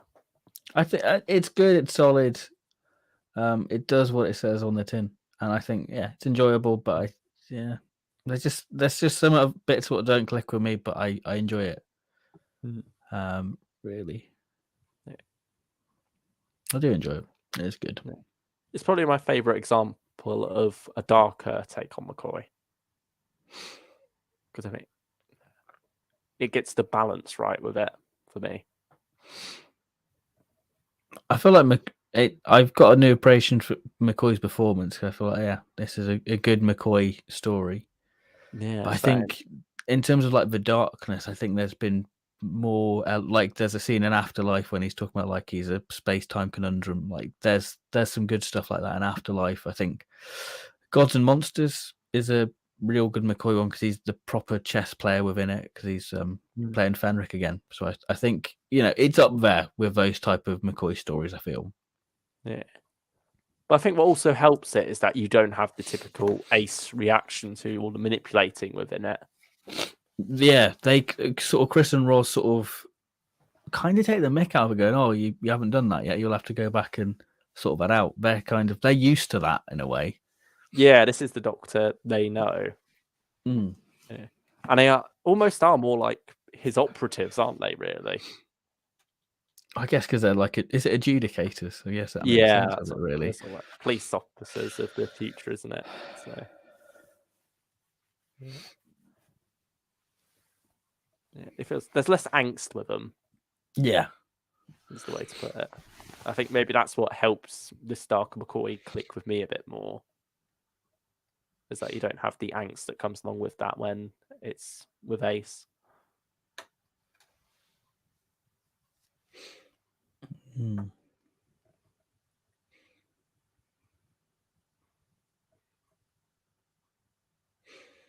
I think there's also quite a nice moment where what's after that resolution to the cliffhanger and you get the reveals of the twins. The Doctor says, Winnie's tragedy is an entirely human one. I don't have time for such things. Because, again, it's the big picture for him. But it's not like he's spitting on her while doing it. Yeah. He's trying to get every sort of piece on the board, really. Yeah. I like how Roz does challenge him on that as well when he's saying about why can't these people just talk to me about their deep, dark secrets? And she's just like, well, you keep secrets as well. Yeah. And there's also there's that wonderful line as well where he's talking about the each home is this different fortress. Yes, that's really good. Going to the center of things. He's got to infiltrate it. But yeah, with a place like that, it's got no center. He's got to go to each one of these houses to find the truth. And I think that just sums up Damaged Goods really, in that it's putting this very much outer space Doctor, this very alien character, in this very human world, really. And that's something that Russell does very much take to heart with the new series. It is about very much putting him in this human domestic setting and seeing how he copes with that. not having him be domestic in himself, but having him be this fish out of water in the domestic setting. Yeah, because you don't get a sort of domestic sort of kick-off like you get with the Third Doctor or McGann in Stranded or Tennant in Impossible Planet going, oh, I'm going to have to get a mortgage and a sofa. There's none of that. McCoy's too busy to not even think about that. It's just side. a means to an end, isn't it? Yeah.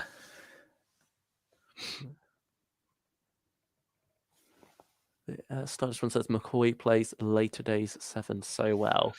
Yeah, he definitely does. I think I'm having a new appreciation for McCoy recently, like we say with the Defectors and now this.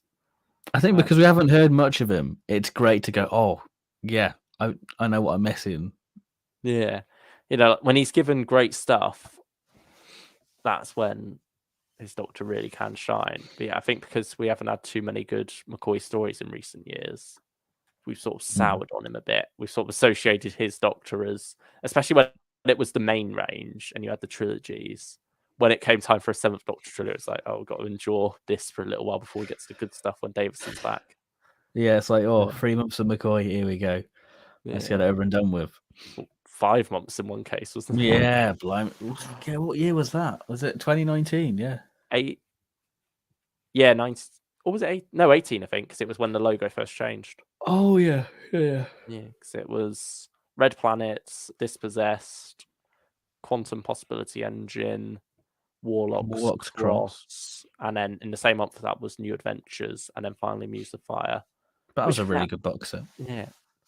Muse of Fire was a banging release as well, I think. Muse of Fire is one of those stories I didn't want to end. I was just really enjoying the character moments. Like, it's very light on plot, but you're just there for the characters. Yeah, and the setting as well. It's quite nice.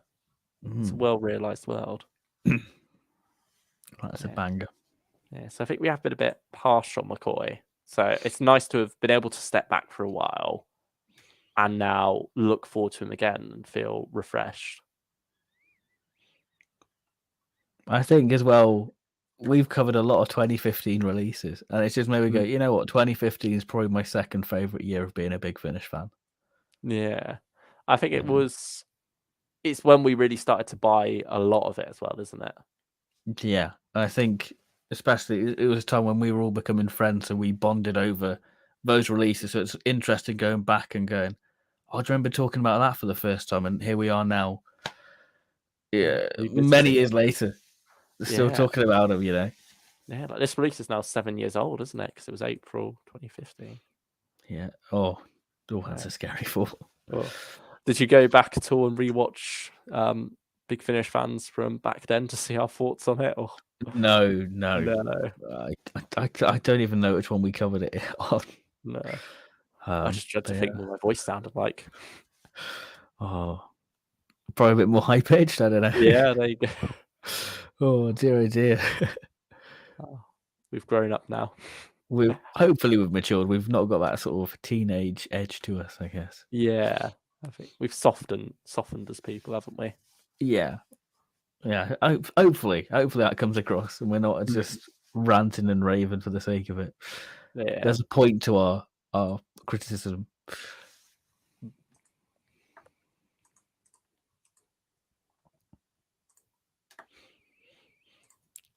Seven Doctor shined in Hex Arcs, one of Big Finish's best and highly praised arcs. It's phenomenal and filled with so many fantastic audios. Nightfall to Death and a Family, Robophobia. Nightfall and Death and a Family, they're two really good ones. They're two good McCoy audios. Yeah. I think if you've got all of them, haven't you? But that's probably have you listened to all of the No, I haven't. Like, I've heard that it's some of the best McCoy stuff, like Stylish One says, but I had every intention, like when lockdown happened, that I'd sit down and go for it. But I'm one of those people who I like to jump around with what I'm listening to. Yeah, same. I can't get stuck with one thing for too long. I mean, I guess it's different if you're listening to it for the first time, but I think, you know, I don't fancy just, writing a whole month of my life just going, right, I'm just going to listen to McCoy. I love McCoy, but I don't think I can do it. Yeah, I think as well, the arcs back then were very long, weren't they? That's probably the longest arc Big Finish ever done. I think probably is. Unless you do count Dark Horse, we've just stranded as one long thing. Yeah. But Harrio says McCoy is the underrated classic Doctor, even more so than Davison. Also random, but what are your thoughts on Big Finish Adamant series? I've not picked that one up. I mean, it's on sale, so I've not listened to it because there's too much Big Finish to buy. Yeah, I'd rather stay away from that for my wallet's own good. I mean, it's got good reviews. Yeah, I don't doubt that it's got the quality to it, and I don't doubt that it's worth the price. But I'm down the Doctor Who rabbit hole. I don't want to disappear down any others anytime soon. Which is easily done. So yeah, it's wise just to stick to what you know. Unless it's the Black Series, then you dive into that. Oh, yeah. Oh dear, Yeah, definitely gone down that rabbit hole for sure. I'm just going to scroll up and see if there was any earlier questions that we missed.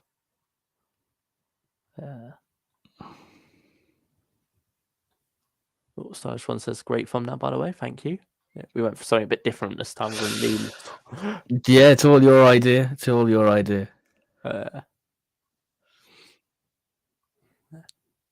How could we resist having Russell like that in it? Yeah, it's got to be done. Yeah. I was thinking of working it into a standard thumbnail, but I thought actually that just works as it. Yeah. The Hex arcs lasted from 2001 to 2012. Thanks to Project Twilight featuring Baby Hex. So even longer, blimey. Oh jeez. You can see why when it got to like Secret History, they're like, we need to relaunch the main range, get rid of these arcs. Yeah. But then they kind of screw themselves over for like Sixth Doctor and Flip and Older Perry. But at least then it's not like ongoing stuff though, in a way. Yeah. Because it is like it's just new characters with these stories, most standing alone. In fact, if anything, they might benefit from more of an arc of sorts, especially with Constance and Flip. I feel like they're constantly changing their minds of what they want to do. Like one story, they're both trying to get back to Earth. The next, they're not bothered. It feels directionless with them. So hopefully, when they get back in the relaunch next year or the year after, they will have decided what they want to do with these characters. I mean, yeah, Flip's still got to find Older Perry, But I can't say where it fits in the timeline because I have no idea.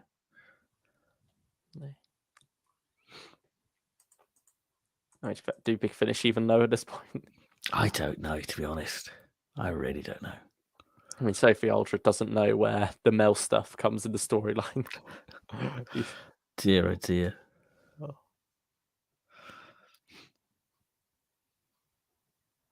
Thoughts on each project audio? Twilight, Lazarus, Destiny, and Nirvana.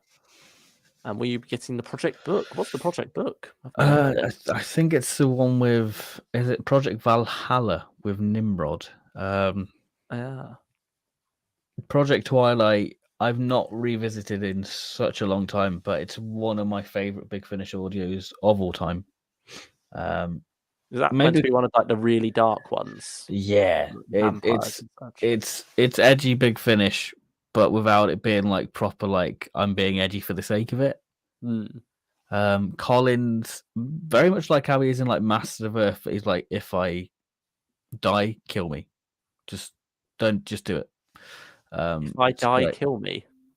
Oh, you know what I mean. If I get infected, kill me. I'm tired. I'm tired. It's been a long week. You know what I mean. I've had my fair few slip-ups on the street. It's fine. It's all right. Then Project Lazarus is an interesting multi-Doctor story. Yeah, quite. It's very interestedly structured. And then it leads into Arrangements of War very nicely. Project Destiny, I've not listened to properly because I feel like I want to go and give that arc a proper go, and I've not listened to Project Nirvana. So yeah. Is it the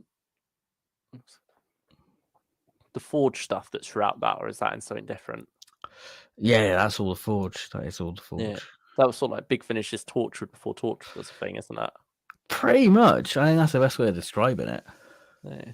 So the Doctor Who universe has so many secret organisations that are radio related, doesn't it? Yeah. I guess if Torchwood was a thing, they would have linked it to Torchwood. They would have so done that.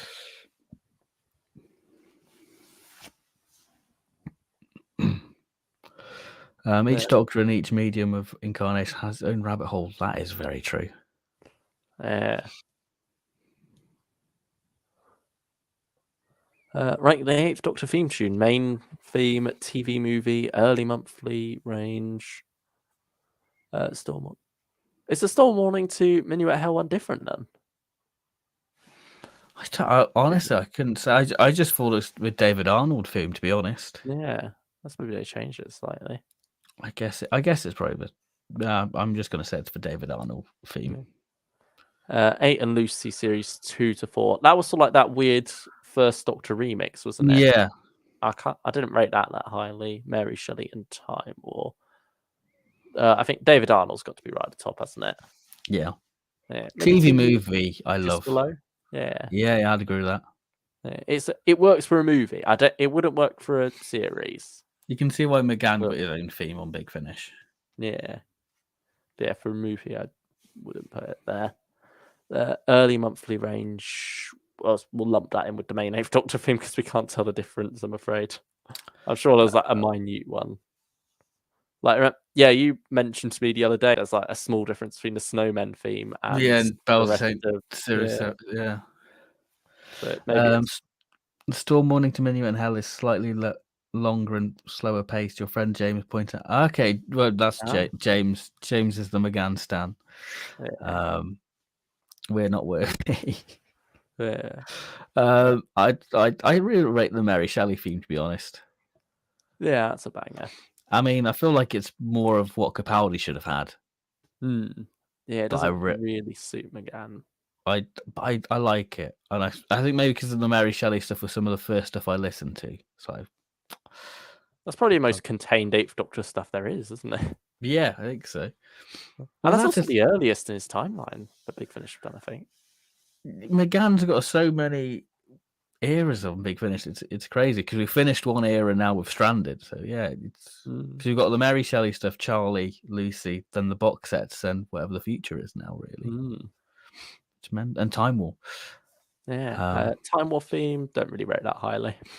No, I feel like I've just got pig sick of it, to be honest. Yeah, it's too all over. I would rather for the 8th Doctor Time War stuff, they just kept the normal 8th Doctor theme, the David Arnold. Or just distort it. And then, keep the Time War theme just exclusively for the War Doctor. Yeah. I'd say it's still better than the 8 and Lucy series 2 to 4 one, though. I'd disagree. You're a fan of that. I'd rate that theme over the Time War one. Would you rate it below everything else, though? I'd say Time War's my least favourite of the bunch. No.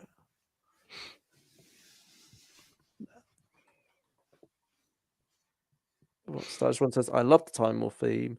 It's my all-time favourite theme tune. Second place goes to the Damaged Goods theme. They're both phenomenal. But to be fair, the Damaged Goods and Time War theme, they're pretty much the same. It's like the orchestral style, isn't it? Yeah. What would you say is your overall favourite Doctor Who theme? I do like the 70s theme. I know there's 2 variants of it. Well, 3 technically because of a Delaware theme. Yeah. But I think for me, maybe this is a tier list, do theme tunes and intros. Yeah. But I always stand by the 2005 theme. That is a very good one. For me, maybe because it was the first theme I heard. I often, when I'm on Spotify, I have to listen to it. Or when I get a new pair of headphones, that's the first thing I listen to. I think I might prefer the 2008 one, though. Or was it 7 that it was updated? I mean, here's another random Ben memory. at my primary school, we did a dance routine to the Doctor Who theme tune. And then the week after, we did the Top Gear theme tune. And that was our idea of dance at school. Our teacher had no interest in dance. He's like, right, just make a routine involving this as the music. So I've got vivid memories of like pretending to be the TARDIS spinning and then breaking apart. Yeah, it's just weird. What were you for the Top Gear one? I don't know what it was. Like, we were at the age where we shouldn't really be watching Top Gear, but we were allowed to watch it. Yeah, I think it's weird because it was very much marketed towards children still, wasn't it? Yeah. Top Trumps cards and stuff, didn't you? So mental. Oh God, great times. A lot of the racism and humour goes over your head. So. Yeah. Oh dear. Oh, yeah, I don't. Yeah, like the 70s theme is definitely a classic, but I don't. It's weird. Like sometimes you have themes that are just great to listen to. Peter Howell, that's a bop. I really like the Peter Howell theme. Then you have other themes that are like good for getting you in the mood to watch. Like I wouldn't really sit down and listen to the 70s theme on its own, but the Howell theme, which one? Which one? Which the Pertwee one or the Tom one? Both Pertwee and Tom, I wouldn't really listen to. Okay. Well, even these 60s ones, I think they are great for getting you in the mood for that. They are great pieces of music for a theme tune, but they're not great pieces of music to just sit down and listen to. Yeah, which is fine. That's not what they're meant to be. But then something like the what's the Trial remix? Who did that? Dominic Glynn. Yeah, I really do rate that one. That's one I could just sit down and listen to on its own. Yeah. See, when that came out on DVD, I had that on loop because there's like a little music. I wouldn't say music video, but there's like a compilation clips of Trial with that theme going over. Yeah. Yeah. Oh. But yeah. I think especially when you get the more extended bits of it, don't you? Mm-hmm. Anything with a middle eight, I'm there. Yeah, it's the middle eights that really do it when you're listening. Like even like the War Master middle eight, I was like, yeah, this is it. This is great. The War Master theme has to be really high up there, actually. Oh, it's one of my favorite themes out there. I just love it. We're now Lady Christina themes fans. Yeah, Lady Christina. If you haven't listened to that theme tune, do it. It's a bop. We discovered it last week, and I tell you what, it's so good. It shouldn't be that good of a theme. It doesn't deserve to be, but it is. It doesn't, but it's blooming great. Favorite picture of the Doctor on the side of a box set, as in the piece at the side of the physical release, the spine. What's your favorite Doctor image on the spine? Probably Dalek Universe 2. Oh yeah, that's a good one. I like that. Yeah. I really like that one. Yeah. I think I quite like Tom on. I'm just looking to the side to see which one stands out. I can't look at my box set. My box sets are in another room, so I'm just going off the top of my head. Most of mine are right. But series 10 of the Fourth Doctor Adventures, Volume 1. Yeah, that's good. With Day of the Comet. Yeah, that's a good one. I like how they went for the Day of the Comet image instead of the main cover art image. Mm-hmm.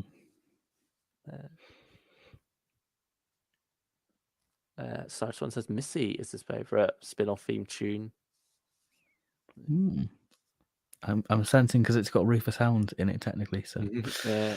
Hario, by the way, very much a Who noob, so I'm shy in the chat. Enjoy your opinions and recommendations, though.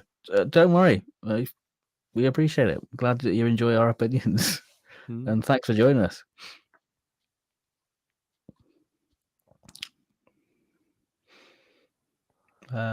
What 8th Doctor books have you read? I've read the 8 Doctors. What other ones have I read? I think just the 8 Doctors, to be honest. So I just want to ask, Rufus Hound tier list when? We're not at 50 likes yet on the previous one. No, as Payne Cyberman says, we did reach 20 likes, so we've got to review the Black Hole now. So thank you for liking the previous video, everyone. Yeah. If you want us to do the Rufus Hound tier list and you have not liked the previous stream, Go and like it, get it to 50 likes, and we'll do your Rufus Hound tier list. I'll even buy Missy. Like, if that doesn't sell that, that's the commitment I'm going for. Yeah. And also, leave a like on this one while you're here. Not because you'll get anything out of it, but just because it'll make us happy. It'll give us a warm, tingling feeling, and it makes us feel like we're doing something good. So if you enjoy the streams, leave a like. And it's, like I say, it's free. It doesn't cost you anything. It makes us all happy. And to make the YouTube business side of it, it pushes the videos up. So if you want more people in the chat and we can have a bigger community, then let's get it. Let's smash that like button, as the YouTubers say. Oh, Pain 7 says, please get that stream to 50 likes. Wait, how many is it on at the moment? Let's have a. I think it was on 20. I think it was on 20. Did it reach 20? Exactly. Oh, it's on 19 now. 19 now. It's on 19. We don't have to Black Hole review. No, we don't have to review Black Hole because it's only on 19. We're fine. Wow, someone's disliked it. God. Oh, well, not even disliked it. They've gone back and deliberately unliked it. No, because we don't want to listen to see them guys talk about the Black Hole. But yeah, we don't have to review Black Hole anymore. No, sorry guys. So yeah, if you've not liked that stream or you've got another account, then get it to 20, and we will go back and review the Black Hole. Oh, I mean, we probably will end up. I mean, yeah, we probably will end up reviewing it, but get it back to 20 likes, please. Please, we need help. Oh dear. Whack it, reach. Don't back down, cowards. Yeah. Oh dear. Oh yeah, it's back on 20 now. All right, we're back reviewing the Black Hole. We're back. The Black Hole's being reviewed. If people are just joining now, they'll be like, Black Hole? That sounds a bit weird out of context. There we go. Black Hole is going to be reviewed. There we go. But will we do the Rufus Hound tier list? Got to get 50 likes. Got to get another 30 likes on it. Oh. Yeah, I suppose we're at our end now, aren't we? I guess so, yeah. Yeah. Get us to 50 likes. And we'll do the Rufus Hound tier list. Yeah. We had a nice little revisit of Russell T Davies's early Doctor Who content before he brought the show back to life. We've had a look at his very first script, or at least very first Doctor Who script with Mind of the Hodiac, and then an adaptation of his very first Doctor Who novel with Damaged Goods. Yeah, both very 80s as well. Like you got the 87 setting, and I don't think it's never given a date on Mind of the Hodiac, is it? No, I don't think so. Yeah. But yeah, it's all exciting. I'm just looking at the chat and everyone's just going Black Hole. Yeah. Sorry. Our chat's been swallowed up by a black hole. Oh, quite literally. Hopefully, because people actually want the Black Hole, that will do all right. Or they just want us to suffer. They just want us to suffer. Yeah. Oh, that's probably it. Yeah. I mean, is there any other stories you fancy us reviewing? You can be kind, you can be nasty. Let's see. Let's see how generous you are. Yeah, it's not like there's a shortage of Big Finish stories to review. We're definitely not short of Big Finish, but if you've got a suggestion, pop it in the chat. We'll be very interested to see. Yeah, we'll probably be going back for more novel adaptations soon as well, won't we? Yeah, I think one of the next two, I think, are probably going to be a Sea Devils tier list, and then the novel adaptions. Yeah. So that's going to be some of the future streams. The Black Hole, that's going to be a future one. We're definitely not short of ideas for streams, but if there's any stories you want us to review, then we'll do it. We'll do that for your entertainment. Definitely Cold Fusion review. We'll talk about Cold Fusion on the novel adaptions tier list, so we'll cover that. Pain 7. I think we've only 11 novel adaptations as well. We could go a bit more in depth with those as we go through. Yeah, and I've revisited quite a couple of them, so it'd be good. It'd be good. So they'll be fresh on my mind. Yeah. There we go. Thank you everyone for joining us for this RTD special. And yeah, it's all good. It's all good stuff. Definitely do check them out just to see where Russell began. And yeah, it's made me excited to get Russell Who again. I'm like, oh yeah, this is all good. Yeah, it's like we've thrown ourselves back. Now we're rushing back to the present, aren't we?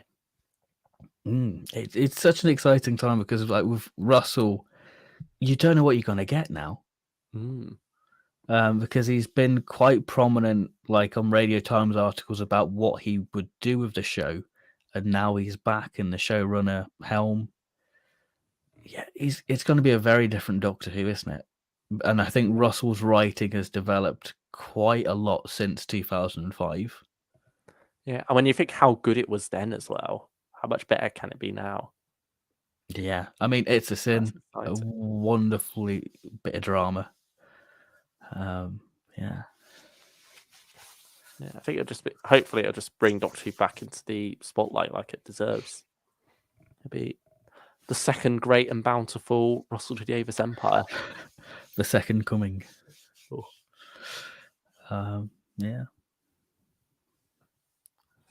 Yeah, there's just so much potential as well, really. There really is. And it just, like, even the 60th, you can't really pinpoint what it's going to be. Yeah, that's the other exciting part, is it? The fact that it's starting off with an anniversary celebration. Like, that's not been done before. No. With the show. Like, no one's stepped into that. They've all, well, you know, like producers back in the days, they all had that ready laid out for them.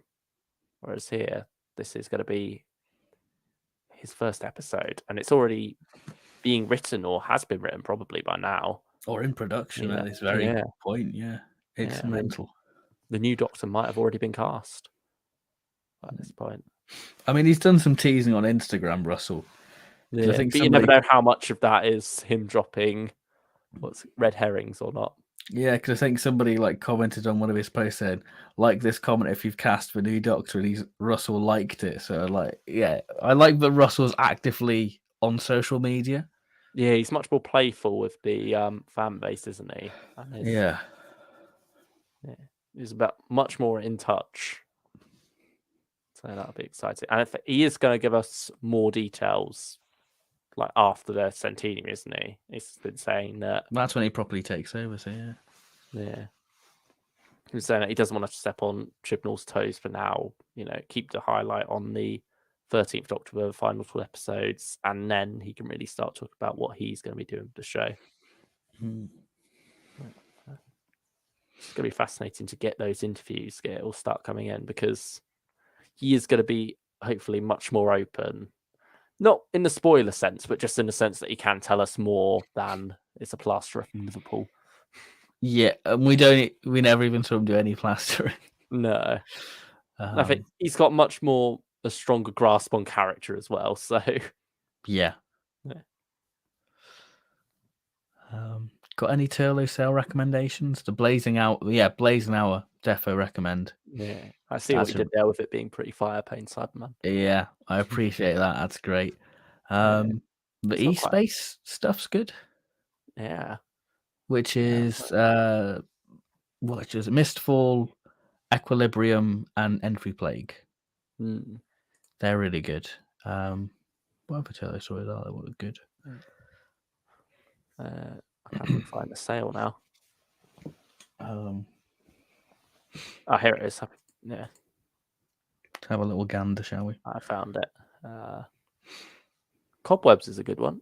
That's like the start of that Nissa arc. That's a good one. All the recent Chameleon trilogy. Yeah, that's a good one. That is a good one. Butcher of Brisbane, if you're a fan of Talons of Weng Chiang. Nightmare Country as well, while we're on topic of lost stories. That is a good one. Yeah, that's one that feels very 80s, but modern at the same time, is the way I describe it. That is very good. It feels 80s, but also ahead of its time. I think is the way to put it. Maybe not modern, but ahead of its time. goes into virtual reality and such. So if you're into those sort of stories, definitely check that one out. Yeah, Blazing Hour, definitely recommend. I think that's one of our favourites from last year's releases. Memory Bank and Other Stories as well.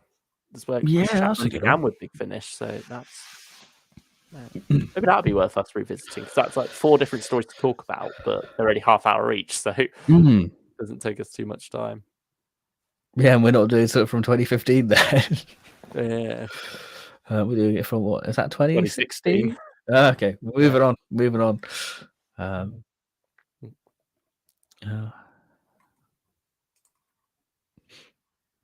It's all good. All good stuff. Who did the cover art for that? That's a very good cover. Simon Hullub. He doesn't do many covers now, really. No, yeah, sort of. I think with the relaunch, they've been trying to get new cover artists in, haven't they? Yeah, he's still be doing. Hopefully, he'll be doing the 10th Doctor Classic Companion set, because he's done Out of Times and he did Dalek Universe. So I think he is their like resident 10th Doctor cover artist. Yeah, hopefully. Did you ever watch the infamous Doctor Who Live The After Party? I feel like I did, but I think I blocked it from my mind. I caught bits of it because it was like, was it One Direction Day? The idiots. Oh, and you get Matt Smith basically just going swearing at him. It's great. It's wonderful. Matt Smith pulling a vampire face at him. Oh, it's great. Is Project Twilight better than that? Can Project Twilight beat Morbius? I'm sure there'll be a blooming sort of TARDIS wiki sort of story what will make that after party canon. There'll be some Big Finish or Titan comic what will do it. Yeah. But I think that's pretty much just done for tonight, I think. Yeah, there we go. So yeah, thank you everyone for joining us for this RTD special. It's been fun. Been fun revisiting, and again, it just proves the joy of revisiting older releases. And if you have watched it and you fancy giving these stories a go, then hopefully we've inspired you to go on, stick them on, and give them another chance, or reappraise them. It's all wonderful stuff. Yeah, Damaged Goods is definitely worth heading back to if you were a bit unsure on it the first time. Yeah, I mean, I've definitely got a new appreciation for it since doing this re-listen. Yeah. I mean, if you could only choose between one, if you've not bought either of them, I would say go for Damaged Goods. Yeah, I'd agree with that. But if you are tempted by, Mind of the Hodiac, and you want it for more of that curiosity piece, to see where Russell began with his writing, then it is worth going for. If you're a bit more of a tighter budget when it comes to Big Finish, you more just want to go for the stories that really hit you harder, save your money for elsewhere, I'd say. Yeah. I'm sure Hodiac will be on sale when RTD 2 launches or something like that. Yeah, I imagine so. So yeah, that is us for this week. We'll see you next time for maybe the Sea Devils or the novel adaptations. I'm not sure. Be one of those. Something will be coming up. Something will be coming up. We'll be back just to waffle on about Doctor Who. So yeah, thank you everyone for joining us, and we'll see you very soon. Take care, everyone.